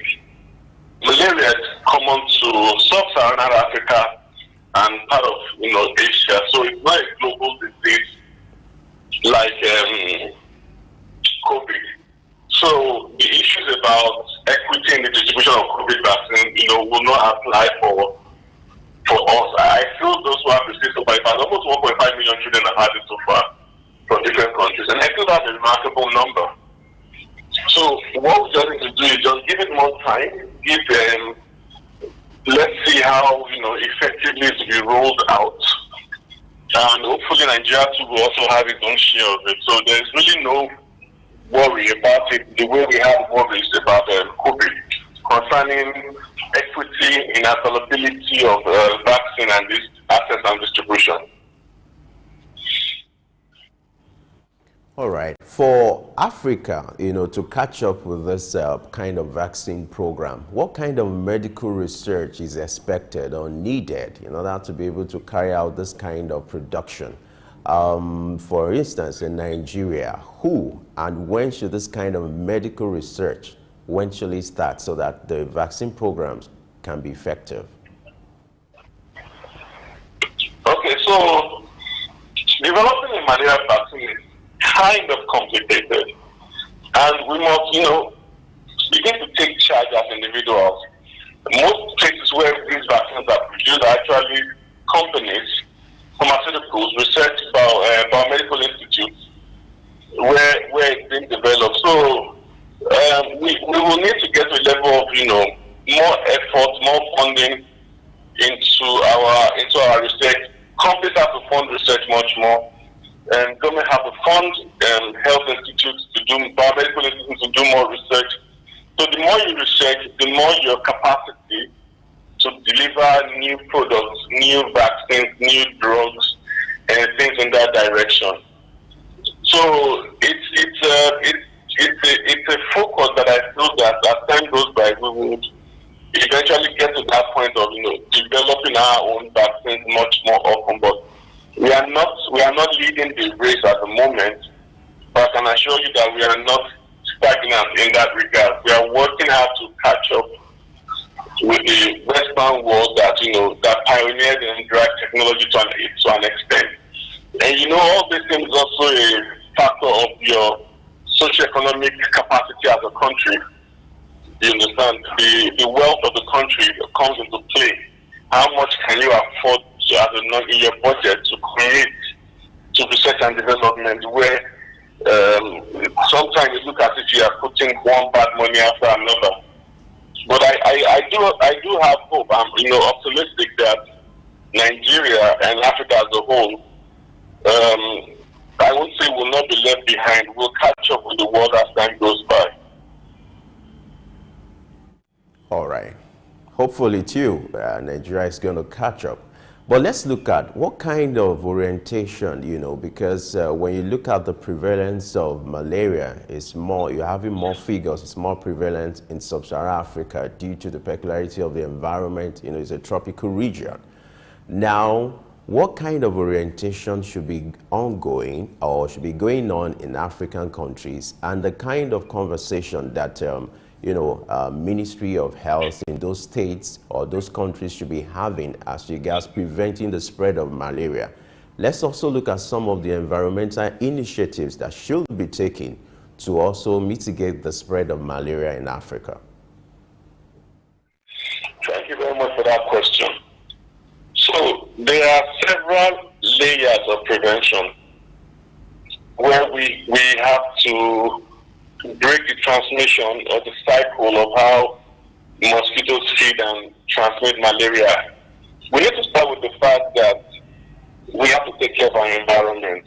These mosquitoes did not fall from heaven. They did not come out from the earth. They are bred on the surface of the earth. Stagnant water around communities, in open gutters, open drainages, open puddles on the road. This is where mosquitoes breed and bite. So if we do have better control over our environmental sanitation, where we as individuals do not litter the ground, we do not allow stagnant water to stay around us and breed, we will have less mosquitoes in those communities, and we'll be a step away from eliminating mosquitoes because we basically have eradicated their breeding grounds. At another level, people need to use their insecticide-treated nets more often and sleep under insecticide-treated nets. I do know that in certain climes where humidity is high and there's heat, it's kind of difficult to sleep under insecticide-treated nets. But if we do a risk-benefit analysis of either sleeping under the net or getting bitten by mosquito, we all know what the answer should be. So homes should be, should be done in such a way that ventilation is good and you don't have to suffer heat while sleeping under the net. The other level where it can be prevented is actually proper treatment, proper testing and proper treatment. Sometimes we have problem with drug efficacy because the drugs go resistant based on the way we abuse them. It's almost a norm in the country to treat malaria without using the drug. A lot of times we believe we know the symptoms of malaria, and once you start feeling it, we just leave the pharmacy, get the drug, and begin to use them. The fact is that a lot of times it's not malaria, and that is why it's currently being encouraged by the Nigerian Malaria Elimination Program, especially their case management units. Before you take any anti-malaria, you need to run a test. At least do the MRRB, that's the Malaria Rapid Diagnosis Test, to determine if the symptoms you are having are from plasmodiasis, which is the malaria infection, or not. If we accurately target our use of anti-malaria drugs to be used only when we are sure and we have evidence by testing that this is malaria, the efficacy of anti-malaria drugs will be high. A lot of people will accept the fact that you buy malaria drug and it doesn't work. First of all, you're even sure it's malaria. Second of all, we need to be careful because the abuse of these drugs the collective abuse of this drug will lead to resistance. The drug will develop against the plasmodium infection, and we pray not to run out of effective drugs in our arsenal against malaria. So at these levels, if we begin to work as a country and as a people to prevent malaria from these multiple levels, I'm sure we'll do fine. All right. Now, there's this trend, according to a report, that malaria drugs are part of the drugs that have been generally, abused in Nigeria and some other African countries. Why do you think we have this kind of development, and what can be done to also curtail this kind of practice? So, do you mean by drug abuse generally, or drug abuse for anti-malarial drugs? No, anti-malaria drugs. Yeah, so what we can do to curtail it is to put in place room for proper enlightenment and make sure that people comply by all means at multiple levels, from the pharmacy, making people compliant. Then also we need to make the test more accessible, because sometimes if the test is not accessible, they'll be like, just give me the drug, we'll run the test later. So we have that challenge also. So there are multiple levels of operation that can be carried out to make sure that people comply. The first thing is enlightenment. Why do I need to run the test? We need to be certain. We need the evidence. It's important we have the evidence, because fever belongs to so many diseases. You cannot say because you have fever here. Malaria is just the most common. Sometimes it is not malaria. So when people understand the reason why, there's a good chance that they would like to comply with you and do the right thing. Then we also need to have system checks. How do we make sure that the pharmacists are selling drugs to the right person? How easily accessible, affordable is running the test? Because sometimes some people they barely scrape money together to buy the drug, and if you tell them come and run the test, they'll be like, I can't afford it. So by the time these things are made more affordable, more accessible, they are more available for people, do you get my point? Possibly they can run the test right there in the pharmacy before they buy the drug. We will begin to win the war against the abuse of anti-malarial drugs. All right, that's interesting. We need to go on a break now. We still have Dr. Adebowale with us, and when we return, we'll continue our conversation with him as regards the spread of malaria in Africa. Stay with us. Lateef Jakande. Born Lateef Kayode Jakande in the Ekpetedo area of Lagos Island, Lagos State, on July 1929. He studied at the Lagos Public School at Enuowa, Lagos Island, then at Bonham Memorial Methodist School, Port Harcourt, King's College, enrolled at Ilesha Grammar School, where he edited a literary paper called The Quarterly Mirror. Jakande began a career in journalism in 1949 with a daily service and joined the Nigerian Tribune in 1953. The owner, Chief Obafemi Awolowo, appointed Jakande editor-in-chief of the Tribune in 1956. Jakande established John West Publications in 1975 after leaving Tribune and began to publish the Lagos News. He served as the first president of the Newspaper Proprietors Association of Nigeria, NPAN. Jakande ran for election as executive governor of Lagos State in 1979 on the Unity Party of Nigeria platform. His administration was effective and open and implemented the cardinal policies of his party. He introduced housing and educational programs targeting the poor, building new neighborhood primary and secondary schools, and providing free primary and secondary education. He gave poor people's children education, and many of them are now very prominent in the society today. Jakande established the Lagos State University and constructed over 30,000 housing units. After the military takeover in 1983, Jakande was charged, prosecuted, and convicted of treason and later pardoned. He served as Minister of Works under the Sani Abacha military regime. He died in Lagos on February 11, 2021. Lateef Jakande was the first civilian governor of Lagos State. Lateef Kayode Jakande, Souq enlightenment. Good morning and welcome to Early Exchange with Blessing Aiche, Femi Ayodele, Sam Oruoje, and Idahosa Osamanze. It's a national orientation agency. It's, as far as I'm concerned, very idle and unprofessional. If government says that subsidy is not in oil and government is not supposed to be paying subsidy in oil, energy or whatever kind of off-grid solution we will be looking at.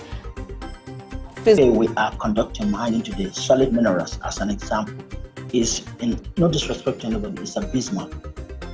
We definitely need improvements in those areas. Of course, there are infrastructural needs. This is Early Exchange, shaping policy, advancing development.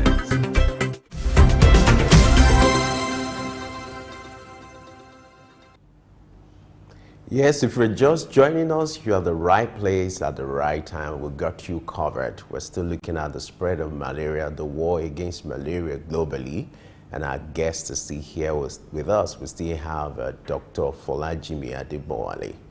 Glad to know you're still there with us, Dr. Adebowale. Thanks for having me. All right. Let's still go back to this report released by the World Health Organization. According to that report, Africa accounts for 90% of the malaria cases being recorded all over the world.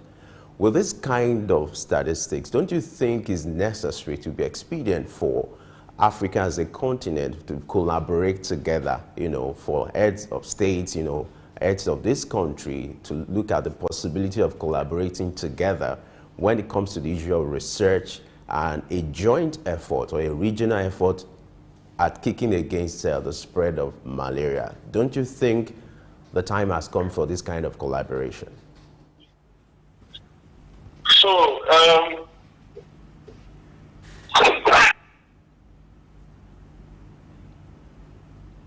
sorry, 1 minute there. So, you need to understand how society works to understand where the problem is and how sometimes government can just be like a sitting dog. I said one thing earlier, that the mosquito is breed within the community.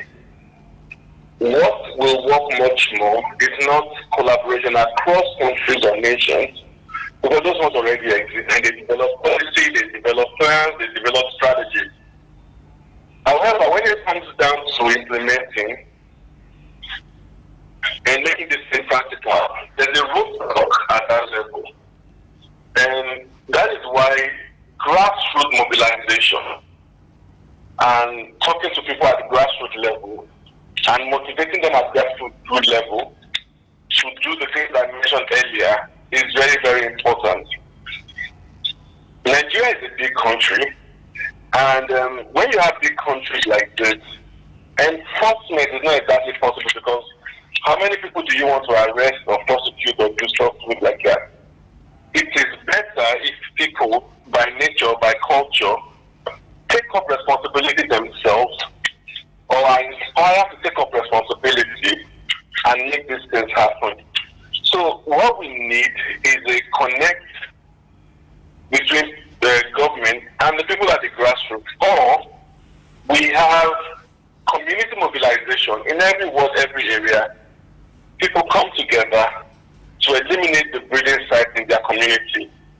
When you have people do things like this, then you will be winning the war against malaria, because it is something that lives and abides with us, and when it's there, it's before we allowed it to grow there. So those are things that must happen across Africa. People must take responsibility for their environment. They need to stop littering the environment, because littering sometimes can be like a cultural thing. And people are walking on the road and throwing this on the ground, seeing all this stagnant water on the gutter, we almost felt that this is a normal thing. And it's not a normal thing, it's a very terrible thing. So we need to come to that realization as individuals, as a people. When that happens, we can surely now say that, okay, we have a good chance to eliminate malaria and reduce and almost eliminate the mortality malaria. So that is my own way of looking at the situation. Thank you. All right, that's interesting. Now let's look at the production of vaccines. Help us understand, you are a medical practitioner. Help us understand what it will require when it comes to the production of vaccines, you know, the international protocol, the international standard, and the international practice involved when it comes to the production of vaccines. Yeah, so I won't be able to answer that question because I am not a research scientist. But what I do know is that it takes, I don't even know the ABC of how they produce vaccines. Those things are left for research scientists or biomedical or biomolecular engineers to make happen. So they do their thing. They only tell us it's complicated, and you know we keep getting feedback from we get to use the drug and we get to use the vaccine, monitor the patient, and tell them how efficacious it is. Okay, I like your sincerity. Now let's go to area of your expertise now, which has to be the administration of these drugs. You have this practice in Africa where people just do what you call self-medication, and it's generally practiced here. What will be your observation about this, and how do you think this trend can be curtailed? Yeah, so I mentioned this thing earlier, that the issue of using drugs without using anti-malaria, without properly testing for it, first of all, to know whether you have malaria or not, is one of the things that is destroying the potency of anti-malaria drugs that we have out there. And this situation, this scenario you mentioned, self-medication, is chief among that. It's what we do as a people, and you know, this, because I work within public health, this goes back to what I told you earlier, that the people need to get it right as a matter of principle and behavior. There's really nothing government can do beyond government talking about it. But the people really need to comply. And you know, the influencers need to come on board and make sure that, look, self-medication is not good. You need to run tests. But you see, at the same time, we must make sure that we have a system that is conducive or easy or efficient for you to be able to run the test before you use the drug. But like I told you earlier, buying the drug sometimes, some people find it difficult. How much more being able to afford a test? What if the test is now expensive? But if we make the test, you know, a more commonplace thing, possibly government removes the tariff or they give a waiver in importation of, you know, anti-malaria tests, so that or subsidize, so that the price will be so affordable that anybody can, you know, easily test for malaria, especially using the RDT method. Those things will make malaria testing much more a bigger commonplace thing, much more affordable. Thereby, more people get tested. So that's where government can come in. But you know, the people themselves has to make up their mind that, okay, I will not take an anti-malaria drug before I run the test. I will only take a malaria drug if the test shows that I'm positive. If I'm feeling feverish and the test shows me that I do not have malaria, then I would like to see a clinician and a doctor to investigate further why I'm feeling the way I feel. And there are several things that can cause that. So that is where we are as a people, and I think that's what we need to do going forward. Okay, so how do you react to this reporting, to this report, you know, indicating that due to hike in the prices of drugs, pharmaceutical drugs, people are resorting to local alternatives like herbs and that? Talk to us. What's the implication of the health implication of this? And what do you think is largely responsible for this kind of development, most importantly in Africa? Could you come again, please? I didn't get the question clearly. The line was breaking. Okay. There's a report suggesting that due to hike in the prices of pharmaceutical drugs, especially malaria drugs, people are resorting to local alternatives like herbs, you know, and some of the local arrangements you have on the streets. I'm asking, what is the health implication of this, and what do you think is likely responsible for this kind of development? So, herbal drugs have existed from memorial, and herbal drugs will always continue to exist. In more recent time, the challenge with herbal drugs is the issue of quality control and quality assurance. Because they don't run through clinical trials the way orthodox drugs run, we don't know if there's a reaction, we don't know if there's a drug reaction, we don't know if it's been tested among the large volume of people. It's more or less an haphazard preparation that we have more often than not. Because people have immense faith in herbal drugs, and I really want to complain about their faith in herbal drugs, because most of the anti-malaria drugs we have were derived from herbal came from herbal. Artemisinin also from herbal. But they've been carefully prepared, carefully extracted, carefully measured, carefully tested against the human body before they went into the market. Most of what we have on the street do not go through that process. They just hit the market in a very raw, wrong, inaccurate measurement. And it does it. And sometimes people get greedy, and it just makes difference in prey on the gullibility of people in that regard. So we will need to talk to the government to find ways to bring herbal drugs to standard. You can't cancel them. You can only bring them to standard. Let them be standardized. Go to clinical research and development, properly measured, properly packaged, and properly distributed, and given across the country. So those are the things that are practical and feasible. Anything apart from that will be putting a lot of people's health in jeopardy. So that's the way I see it. All right. Now let's flip the coin. Now there are two sides to a coin. You have the prevalence of malaria in Africa, and then let's look at the other side, the opportunities that could bring for investors. For investors who want to invest in this space, looking at the spread of malaria, as an expert, what area do you think an investor could focus on in order to complement the war against malaria in Africa? Could it be the area of drugs or kits or whatever it is that you think investors could focus on and solve that problem in order to facilitate the war against malaria in Africa?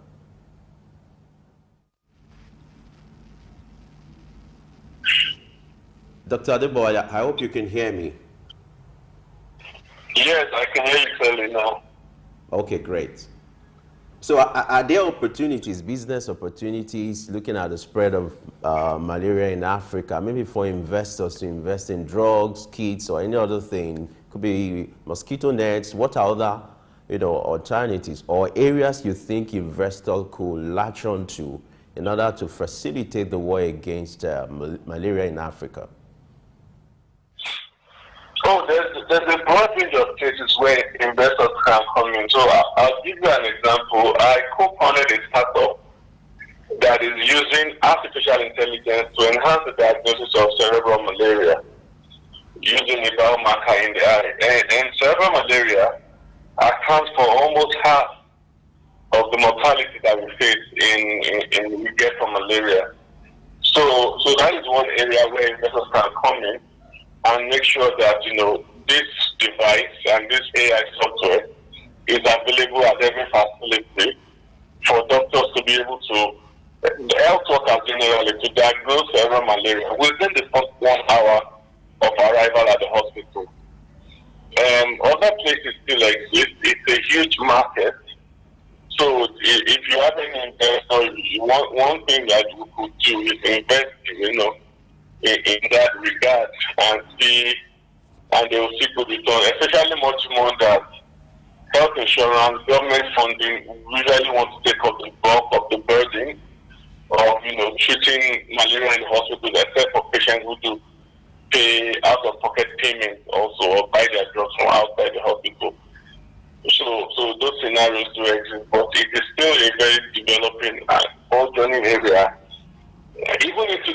sanitation, investors can come in place in that regard and see how they can help, how they can, build impact in those areas. So yes, I do agree with you that there are areas within the fight against malaria that should be very attractive for investment. All right, great. Some countries in Africa has been certified by the World Health Organization as malaria-free. What does it require for a country, to be certified as malaria-free? And for Nigeria, what will be the starting point for Nigeria if Nigeria is going to be declared, malaria-free, just like some countries like Algeria, Mauritius, and the rest of them? It goes back to what I told you earlier. The community has to eradicate the mosquitoes. We have to be effective in all those levels. You're talking about a nation of 220 million people, 220 plus million people. And even within Nigeria right now, there are certain organizations that are working for certain, I can tell you for free that there are certain organizations in this country that are single-handedly picked out certain regions, an area, and currently saying that they want that spot or that place to be the first malaria-free region in Nigeria. It's in process already. But going across for 220 million people, the people have a lot of work to do to make those things happen. We need to eradicate mosquitoes. We need to treat all cases as at when due. And we need to, prevent it by sleeping under insecticide net. Those are the things that we need to do. All right, what a way to wrap up this conversation. We must thank you, Dr. Folajimi Adeboale. I understand you're in transit. You just have to create time for us to have this kind of conversation. We appreciate your time, your commitment, and your sense of patriotism. Thank you so much for spending time with us on Early Exchange this morning. It's a pleasure. You're always welcome. All right, it's the Early Exchange. We're not done yet. We are taking a dovetail into another discussion. We're looking at the stock market. The Nigerian stock market is adjudged to be the best in the world. Why is it so? That will be part of our conversation after this break. Stay with us. 3 wise men. Iconic sculptures and statues adorn major metropolitan cities of the world. In Lagos, Nigeria, the statue of 3 men designed to depict the state's cultural heritage and to usher in visitors and tourists into the ever-accommodating center of excellence is no doubt an astounding work of art. Originally built under the administration of Colonel Raji Rasaki, designed by Bodu Shodende in 1991 and standing over 12 feet high, referred to as Agba Meta or Aro Meta, the 3 sculptured chiefs were placed along the Lagos-Ibadan toll gate to welcome people coming into Lagos State. The statue called the 3 Wise Men by many has become a major signature for the state. 3 white-capped chiefs clad in white wrappers, knotted across their shoulders and with clenched right fists are shown in the artwork. The images fascinate and create impressions in the minds of visitors coming into the state, captivating the attention of visitors who look with keen interest, pondering on the messages which the posture of the engraved images signifies.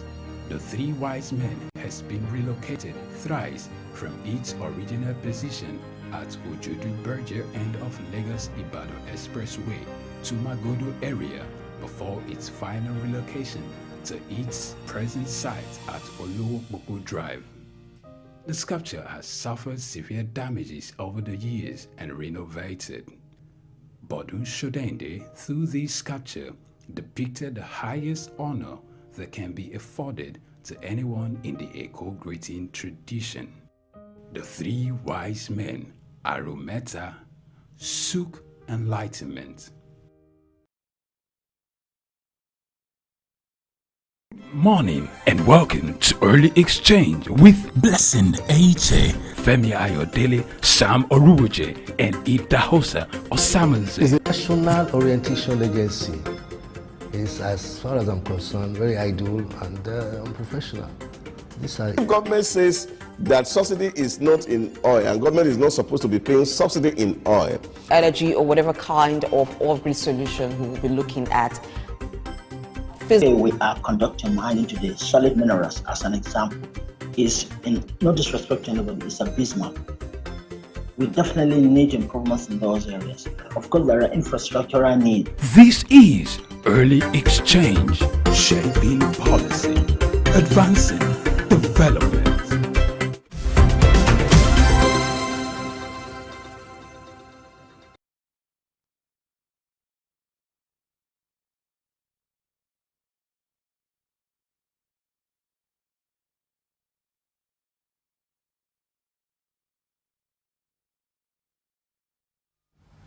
And now we are shifting our attention to the stock market. According to reports, the Nigerian stock market is adjudged to be the best in the world. According to figures released on Wednesday, it has crossed the 100,000 cap when it comes to all share index.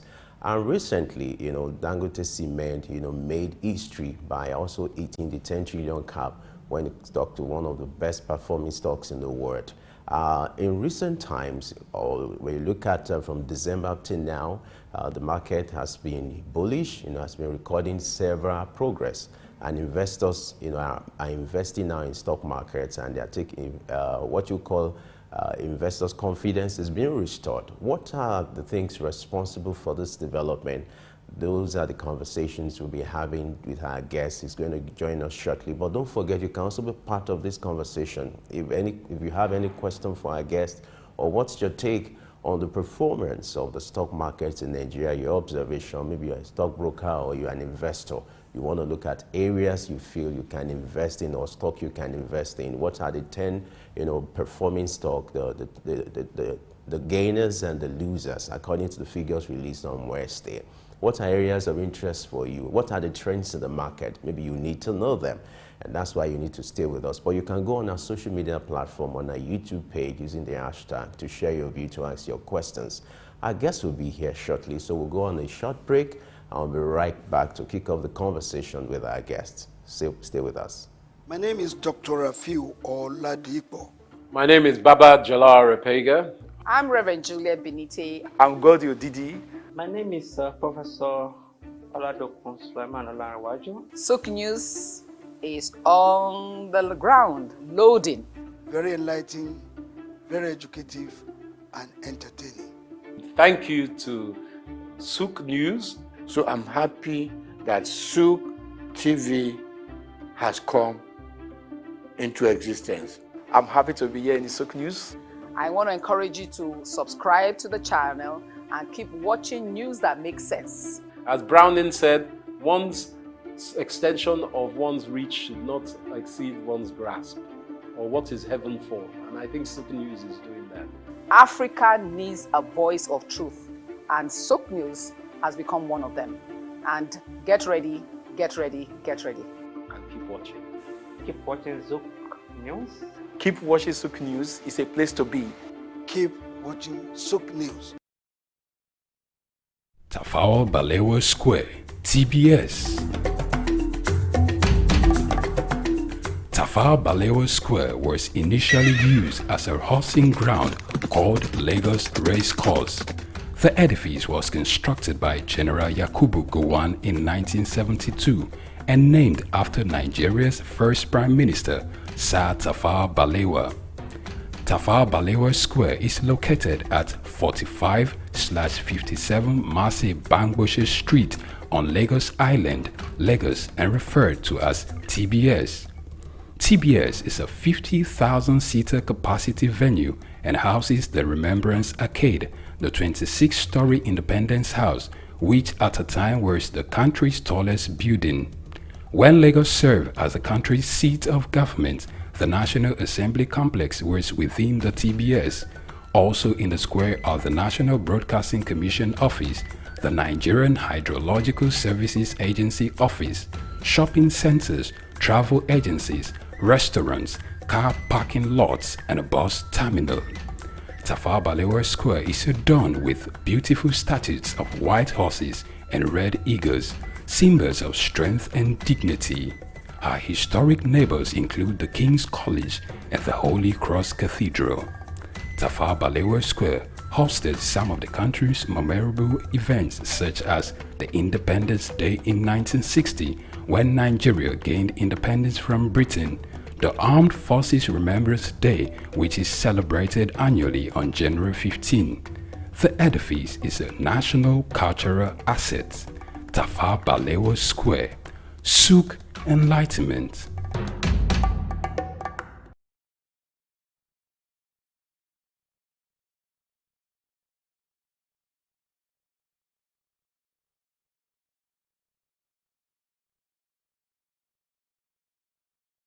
My name is Dr. Rafiu Oladipo. My name is Baba Jalal Repega. I'm Reverend Juliet Benite. I'm Godio Didi. My name is Professor Oladokun Sulaiman Olarawaju. Souq News is on the ground, loading. Very enlightening, very educative, and entertaining. Thank you to Souq News. So I'm happy that Souq TV has come into existence. I'm happy to be here in the Souq News. I want to encourage you to subscribe to the channel and keep watching news that makes sense. As Browning said, one's extension of one's reach should not exceed one's grasp, or what is heaven for. And I think Souq News is doing that. Africa needs a voice of truth, and Souq News has become one of them. And get ready, get ready, get ready. And keep watching. Keep watching Souq News. Keep watching Souq News. It's a place to be. Keep watching Souq News. Good morning and welcome to Early Exchange with Blessing Eche, Femi Ayodele, Sam Oruwoje, and Ida Hosa. Yes, the National Orientation Agency is, as far as I'm concerned, very idle and unprofessional. If government says that subsidy is not in oil and government is not supposed to be paying subsidy in oil, energy or whatever kind of off-grid solution we will be looking at. Today we are conducting mining today. Solid minerals, as an example, is, in no disrespect to anybody, is abysmal. We definitely need improvements in those areas. Of course, there are infrastructural needs. This is Early Exchange, shaping policy, advancing development.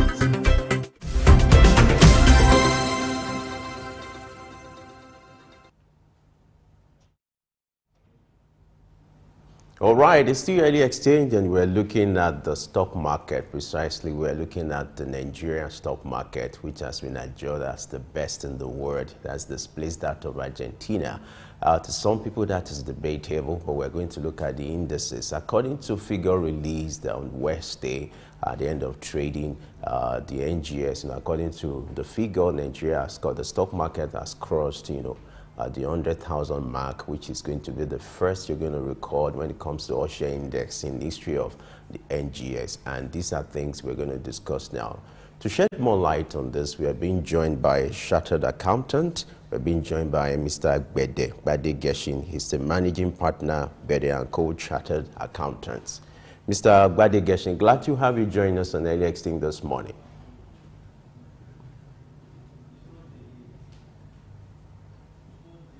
I hope you can hear me. All right, while we wait for our guest, Dangote Cement also made history with the fact that it's the most capitalized stock in Nigeria now, hitting the 10 trillion mark. It's been an interesting thing due to the kind of investment made by the billionaire Femi Otedola and some other agencies. You also have stocks that are doing well, though we don't want to do PR for them, but the figures are there in the public space, Dangote Cement, Boa Cement, and the recent investment they've made has also shot up the figure. And investors' confidence also restoring to the market due to some of the activities of the government in recent times and then the outlook for the year. We're also going to look at the outlook for the year when it comes to the NGS, the stock market, what will likely play out, and then some of the trends that will happen. And for those who are thinking of areas or stock to invest in, we're also going to talk about them.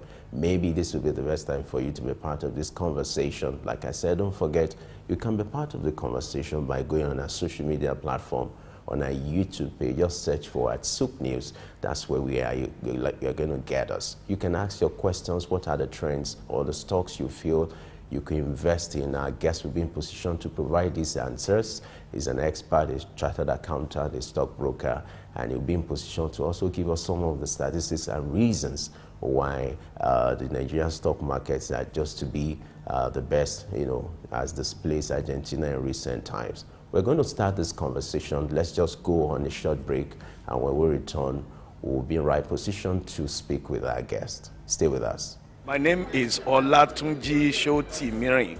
I'm a performing artist and, television radio presenter and a university lecturer, Unilag. Keep watching Souq News. Hello everyone, my name is Kenny Black, Africa's finest music comedian, and you're watching Souq News. If you're not watching Souq News, I pity you, but keep watching Souq News. Hello everyone, my name is Timmy Dakolo, and you're watching Souq News. Stay tuned. Hi, my name is Wisdom Oluwaseun Okoko, co-founder Orbit Africa Properties. I'm live at Souq News. Guys, keep watching Souq News. For everything that concerns business, economy, politics, news, Souq News is your station.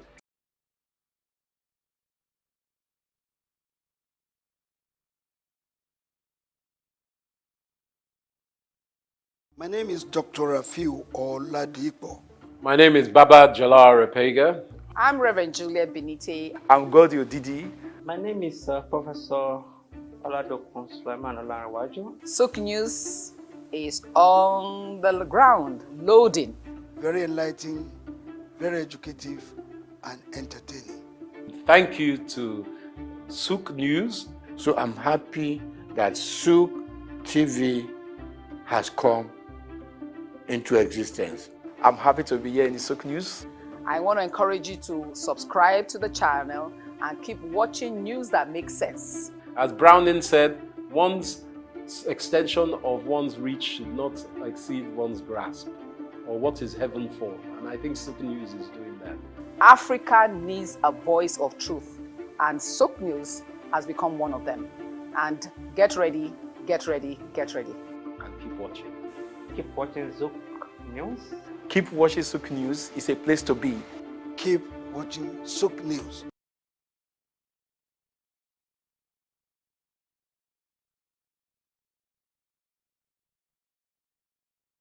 Good morning and welcome to Early Exchange with Blessing Aiche, Femi Ayodele, Sam Oruoje, and Idahosa Osamanze. It's a national orientation agency. It's, as far as I'm concerned, very idle and unprofessional. Government says that subsidy is not in oil, and government is not supposed to be paying subsidy in oil.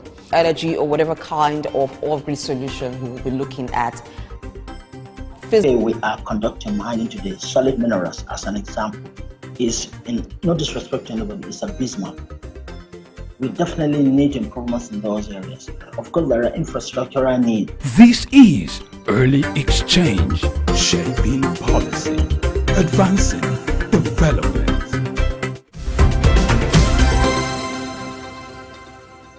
Idumota Market. Eko Idumota, once a residential neighborhood, is home to Idumota Market, located on Lagos Island. It is one of the oldest and arguably one of the largest markets in West Africa. Idumota is a historic neighborhood adjacent to the Lagos port that facilitated the slave trade, and later, under the British indirect rule, it surrounded to exports that fueled the colonial enterprise. Idumota was also the location of an armed forces remembrance cenotaph called Soja Idumota, built as a monument to Nigerian soldiers who served with the West African Frontier Force. An Eyo Masquerade statue and a clock tower are also some monuments at Idumota. Idumota Market is so popular that large sales are recorded as early as 7 a.m. The market is made up of hundreds of locked-up shops occupying several multi-story buildings, with some measuring about 5 or more floors. In 2010, the Lagos State government demolished some illegal structures in order to improve vehicular and human movement in and around the markets.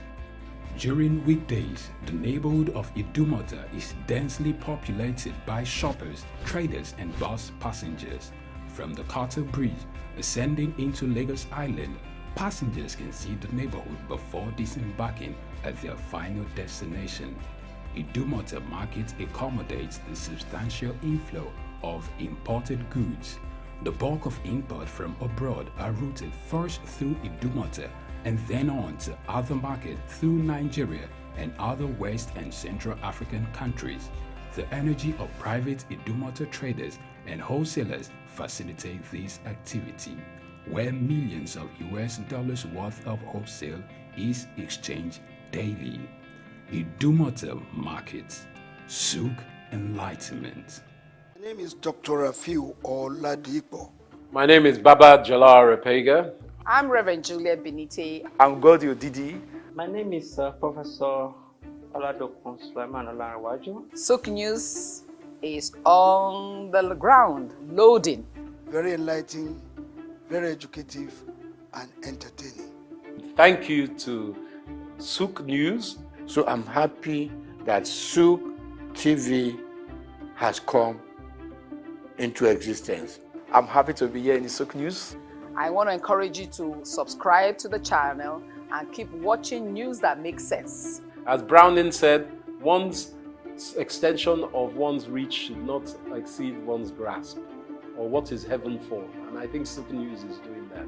Africa needs a voice of truth, and Souq News has become one of them. And get ready, get ready, get ready. And keep watching. Keep watching Souq News. Keep watching Souq News. It's a place to be. Keep watching Souq News. Morning and welcome to Early Exchange with Blessing Eche, Femi Ayodele, Sam Oruoje, and Idahosa Osamanze. It's a national orientation agency. It's, as far as I'm concerned, very idle and unprofessional. Government says that subsidy is not in oil, and government is not supposed to be paying subsidy in oil. Energy or whatever kind of off-grid solution we will be looking at. Today we are conducting mining today. Solid minerals, as an example, is, in no disrespect to anybody, is abysmal. We definitely need improvements in those areas. Of course, there are infrastructural needs. This is Early Exchange, shaping policy, advancing development.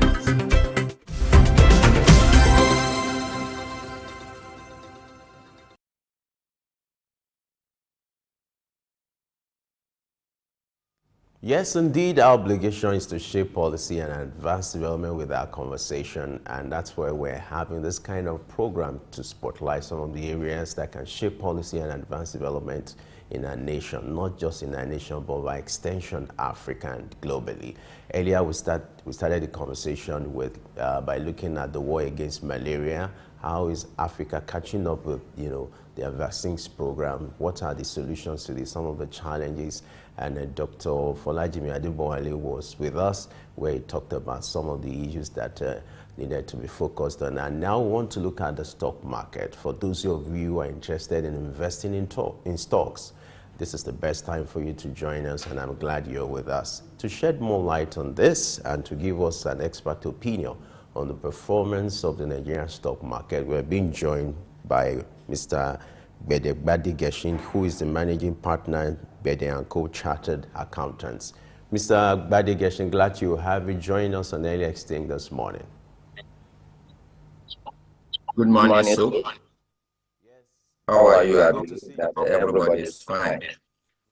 Doing great. And you? Happy New Year. It's our first conversation this year. I think the last time we had this conversation was last year. And I guess we'll keep saying Happy New Year to our guests who are coming on board for the first time throughout the month. So glad to have you join us this morning. Conversation with the the trading report released yesterday as regards the Nigerian stock market. For the first time in history, all share index has to cross the 100,000 mark, over 100,000 mark.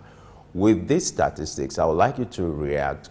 What would be your assessment of the performance of the Nigerian stock market in recent times with these statistics? Thank you very much. The statistics so far show a very bullish market, reflecting the potentials of the Nigerian economy as measured by the performance of the bourse. Having crossed the 100,000 mark, the Nigerian Stock Exchange is showing the effect of the vision of the government as per the financial market and the confidence that investors, both local and international, has in the economy. The cost may look somehow based on the removal of fuel subsidy, which had actually increased the inflation index due to high increase in prices, as well as the floating of the exchange rate, which now show the world that this is the true value of the Naira. You can bring your money and invest, and you are not actually exposed to too much exchange rate risk, as the exchange rate is market determined. In the same vein, the increase in the inflation index have not really affected the consumption volume of Nigerians. Construction, as an index of market health, is increasing despite the exit of some firms from Nigeria. Their products are still a little available, and other substitute products are in place. Despite the increase in some areas of the level of insecurity, production is still going on. And all of this is reflected in the performance of the capital market. This is also indicative of foreign investors' confidence as their investment in Nigeria, portfolio investment, and foreign direct investment have increased. And the government itself has launched an ambitious budget that we see a lot of activity going on in the Nigerian economy, therefore attracting for the president has made a lot of global visits, consultations, bilateral talks, win investors. And this has resulted in the increase in confidence in Nigerian economy, and this is what is reflected in the Nigerian capital market. Initially, it was trailing behind Argentina Stock Exchange, but now it has passed the Argentina Stock Exchange to be the best performing stock exchange in the world. And I think this is going to continue. Souq News is on the ground, loading. Very enlightening, very educative, and entertaining. Thank you to Souq News. So I'm happy that Souq TV has come into existence. I'm happy to be here in the Souq News. I want to encourage you to subscribe to the channel and keep watching news that makes sense. As Browning said, one's extension of one's reach should not exceed one's grasp, or what is heaven for. And I think Souq News is doing that. Africa needs a voice of truth, and Souq News has become one of them. And get ready, get ready, get ready. And keep watching. Keep watching Souq News. Keep watching Souq News. It's a place to be. Keep watching Souq News. Good morning and welcome to Early Exchange with Blessing Aiche, Femi Ayodele, Sam Oruoje, and Idahosa Osamanze. It's a national orientation agency. It's, as far as I'm concerned, very idle and unprofessional. The government says that subsidy is not in oil, and government is not supposed to be paying subsidy in oil. Energy or whatever kind of off-grid solution we will be looking at. Today we are conducting mining today. Solid minerals, as an example, is, in no disrespect to anybody, it's abysmal. We definitely need improvements in those areas. Of course, there are infrastructural needs. This is Early Exchange, shaping policy, advancing development.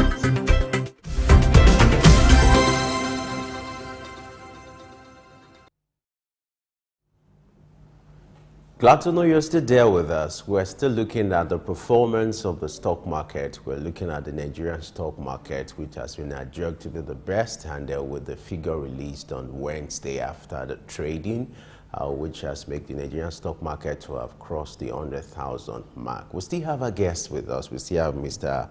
Badegeshin here with us in the studio. All right. While we wait for him to join us, it's quite important for you to understand that in recent times, the market has been bullish, and because the investors' confidence has been restored. Before now, we're having investors' apathy, but according to our guest and the reports, out there, has been the fact that some of the activities of the federal government in recent times, the sincerity of purpose, and some of the recent trips being made by our president also contributed to restoring the confidence of investors, most importantly foreign investors, to see Nigeria as a point of attraction. In recent times, looking at the figures, the market has been performing well. It's been going bullish. The figure released on Wednesday show that all share index has crossed over 100,000 mark, and Dangote Cement also made history. And in fact, according to the latest figure, now is the African's richest man, and the recent investment has also contributed to that. Looking at that of Dangote Cement, and then that of the refinery that's been listed on the stock market. Some of the stock markets, stocks that are doing well, dominating the table, you have that of Boa Cement, Dangote Cement, and some other top gainers. The activities on Wednesday has also added to the performance that we're looking at. Let's go on a short break now. We'll also reconnect with our guest to also share his own opinion and also give us some of the trends in the market for those who want to invest in the market, or what kind of stock should they invest in. And there are those who also argue that it's too early for Nigeria to celebrate, even though with the performance and the statistics released, it's too early for Nigeria to celebrate, that Nigeria should focus on what they need to do to consolidate on these gains and this performance. Let's go on a break, and when we return, our guest will give us his own perspective about the performance of the stock market, and then what needs to be done in order to sustain this development. Stay with us. My name is Dr. Rafiu Oladipo. My name is Baba Jalal Repega. I'm Reverend Juliet Benite. I'm Godio Didi. My name is Professor Oladokun Sulaiman Olarawaju. Souq News is on the ground, loading. Very enlightening, very educative, and entertaining. Thank you to Souq News. So I'm happy that Souq TV has come into existence. I'm happy to be here in the Souq News. I want to encourage you to subscribe to the channel and keep watching news that makes sense. As Browning said, one's extension of one's reach should not exceed one's grasp, or what is heaven for. And I think Souq News is doing that. Africa needs a voice of truth, and Souq News has become one of them. And get ready, get ready, get ready. And keep watching. Keep watching Souq News. Keep watching Souq News. It's a place to be. Keep watching Souq News. Good morning and welcome to Early Exchange with Blessing Aiche, Femi Ayodele, Sam Oruwoje, and Idahosa Osamanze. It's a national orientation agency. It's, as far as I'm concerned, very idle and unprofessional. The government says that subsidy is not in oil, and government is not supposed to be paying subsidy in oil. Energy or whatever kind of off-grid solution we will be looking at. Today we are conducting mining today. Solid minerals, as an example, is, in no disrespect to anybody, it's abysmal. We definitely need improvements in those areas. Of course, there are infrastructural needs. This is Early Exchange, shaping policy, advancing development.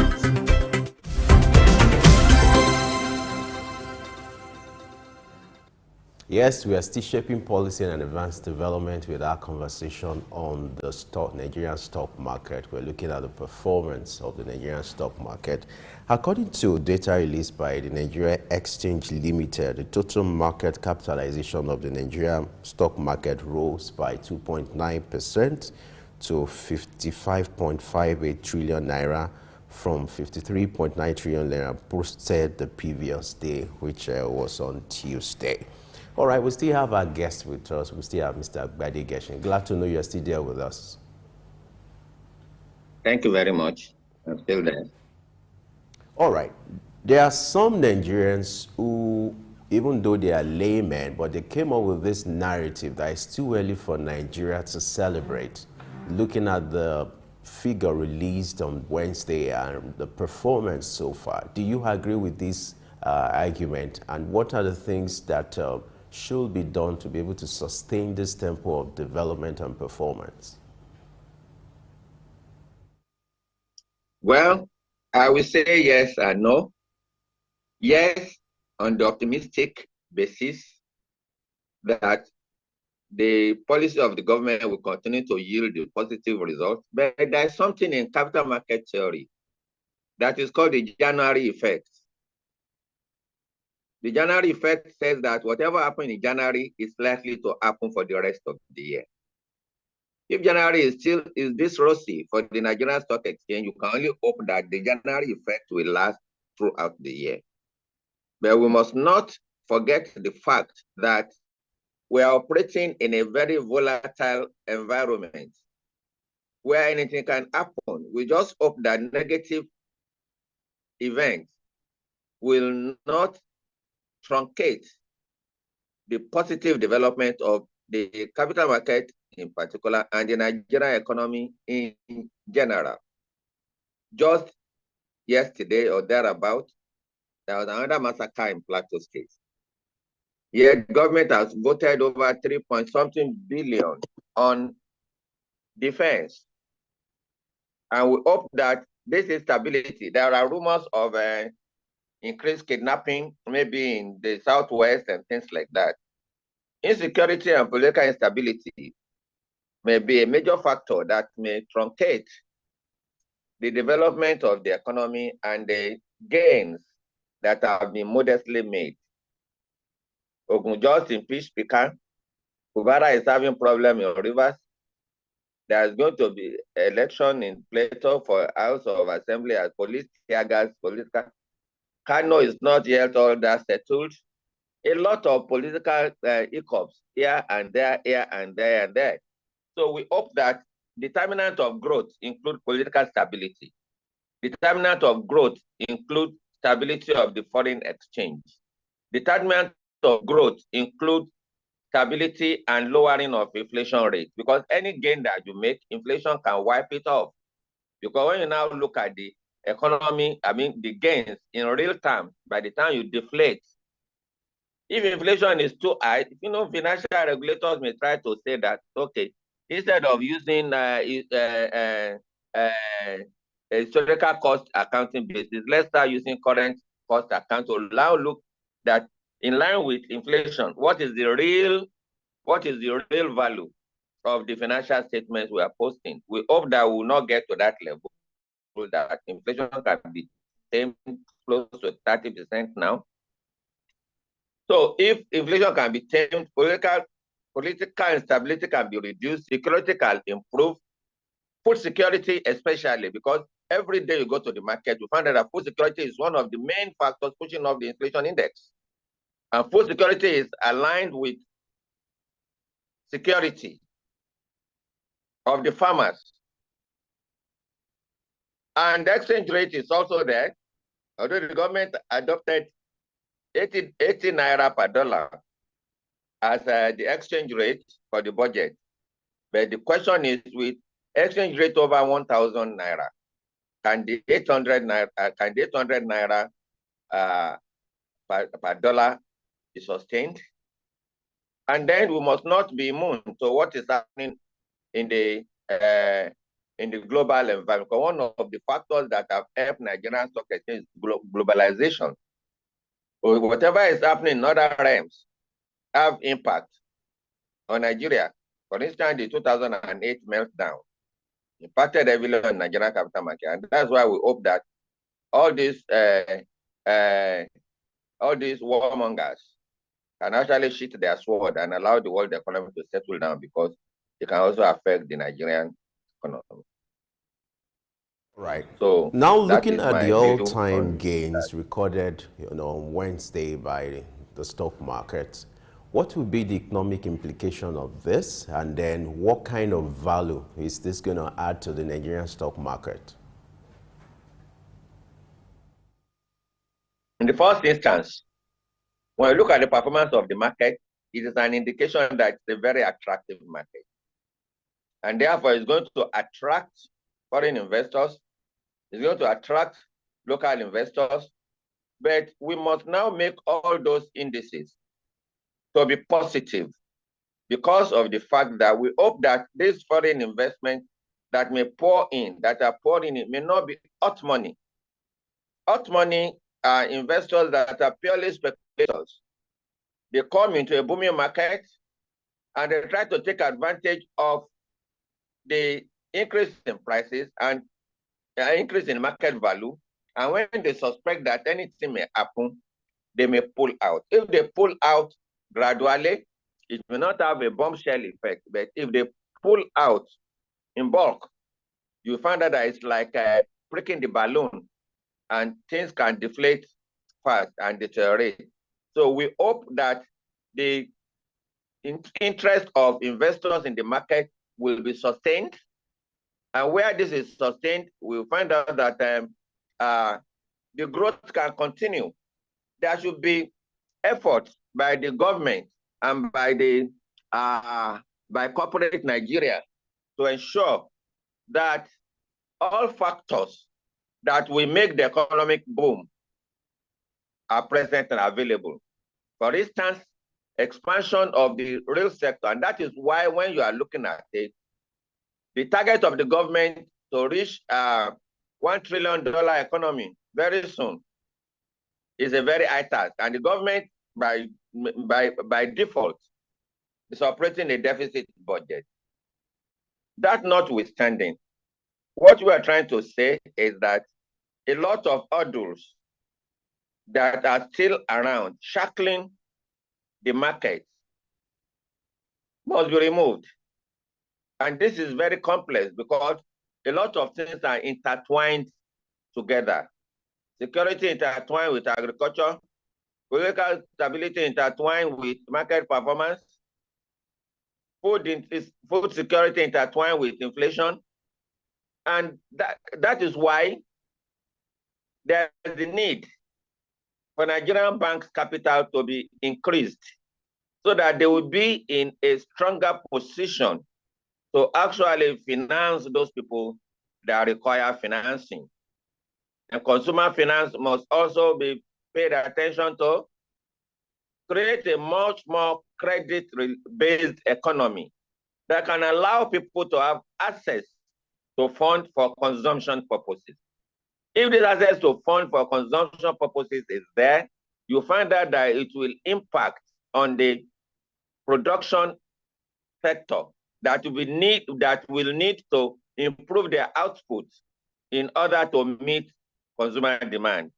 And by the time this increased output is there, productivity will increase in terms of GDP, will be boosted, and the economy will expand, and you will see sustained development in the capital market. To further sustain the capital market, we must give kudos to the regulators who have the task of struggling with a complex economic society like Nigeria, like the Security and Exchange Commission and the CBN and PENCOM, that have brought a lot of innovation and regulatory relaxation to improve the performance of the market. And they still need to do more. They need to do more in the area where Nigeria economy has deficits. We are not hearing a lot about real estate investment trusts, but real estate is an area that will be developed. A lot of effort, encouragement by PENCON, intervention by NHF, but the real estate is still one of the areas where Nigeria can actually make additional gain. And the capital market has a lot of role to play. The telecom sector, the ICT sector, they must all be boosted because these are the drivers of the gains on Nigerian economy without back saying that the banking sector is also playing a role. So there should be sectoral diagnosis. Look at which sectors are boosting the exchange and what methods or measures can be put in place to ensure that their growth and bullish stride increase, and which are the sluggish sectors of the economy as measured by their sectoral index, and what can be done. Thank God that even insurance is trying to shake its body and come up. And there are a lot of efforts to be done to further develop the insurance sector, especially the life insurance sector, as a purveyor of investment in that sector. So to ensure that the run continues, government has a role to play, regulators have a role to play, and the operators, I mean, the economic agents have a role to play. Nigeria is still a lot informal. The informal economy is still very, very huge. Efforts should be made to make this this sector to become formal. There are a lot of, for instance, we use a lot of tekena pep in Nigeria. Go to any nook and cranny of Nigeria. But are these things being produced in Nigeria? Is the multiplier effect of the transportation sector being felt in Nigeria? And that is a sector too that the capital market must encourage, sustain. Government must look into it because the transportation sector is the driver, is one of the main driver of any economy. Transportation and logistics. Thank God for the Lekki deep port. A lot of the ports have to be very, very active. Mr. Badigeshin, if you can hear me, we just need to wrap up now. I hope you can hear me. Sorry to button, but we just need to wrap up now. I wish we could have time to go ahead with this conversation, but don't worry, we'll always have another time to continue this conversation. Thank you so much for your time. Know that you're the right person for this kind of conversation, and you've shown your expertise in this area. I want to appreciate you for your time, your thought, and your submission. Thank you so much. God bless you. All right, this is where we'll call it a wrap on today's edition of Early Extinct. Don't forget you can do a catch-up of this program on our YouTube platform, on our social media page. And from me to you, make sure you made today worthwhile and productive, because every day we also count to what your future would look like. I am Femi Ayodele. I'm handing over to Grace now, who's going to take the news update. We'll switch over to the newsroom for the news update, and that will come immediately after now. Bye for now.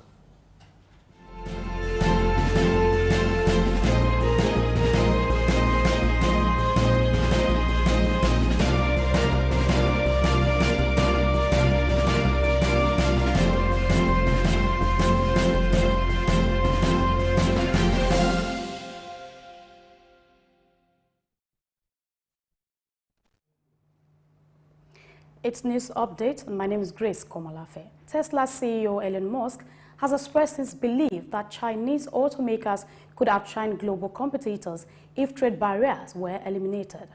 Musk's remarks followed BYD's recent overtake of Tesla as the world's top-selling EV company, propelled by BYD's affordable models and diverse lineup. Noting the competitiveness of Chinese car companies, Musk acknowledged their potential for significant success outside China, contingent on trade barriers. In response, Tesla plans to introduce a cost-effective compact crossover codenamed Redwood by mid-2025. While Chinese EV makers adeptly control costs, expanding globally, challenges include low brand awareness and skepticism about reliability, durability, and safety in the U.S. market. Despite this, Chinese companies thrive in China, with innovations like in-car technology and battery swapping. Stay tuned for more on Souq News.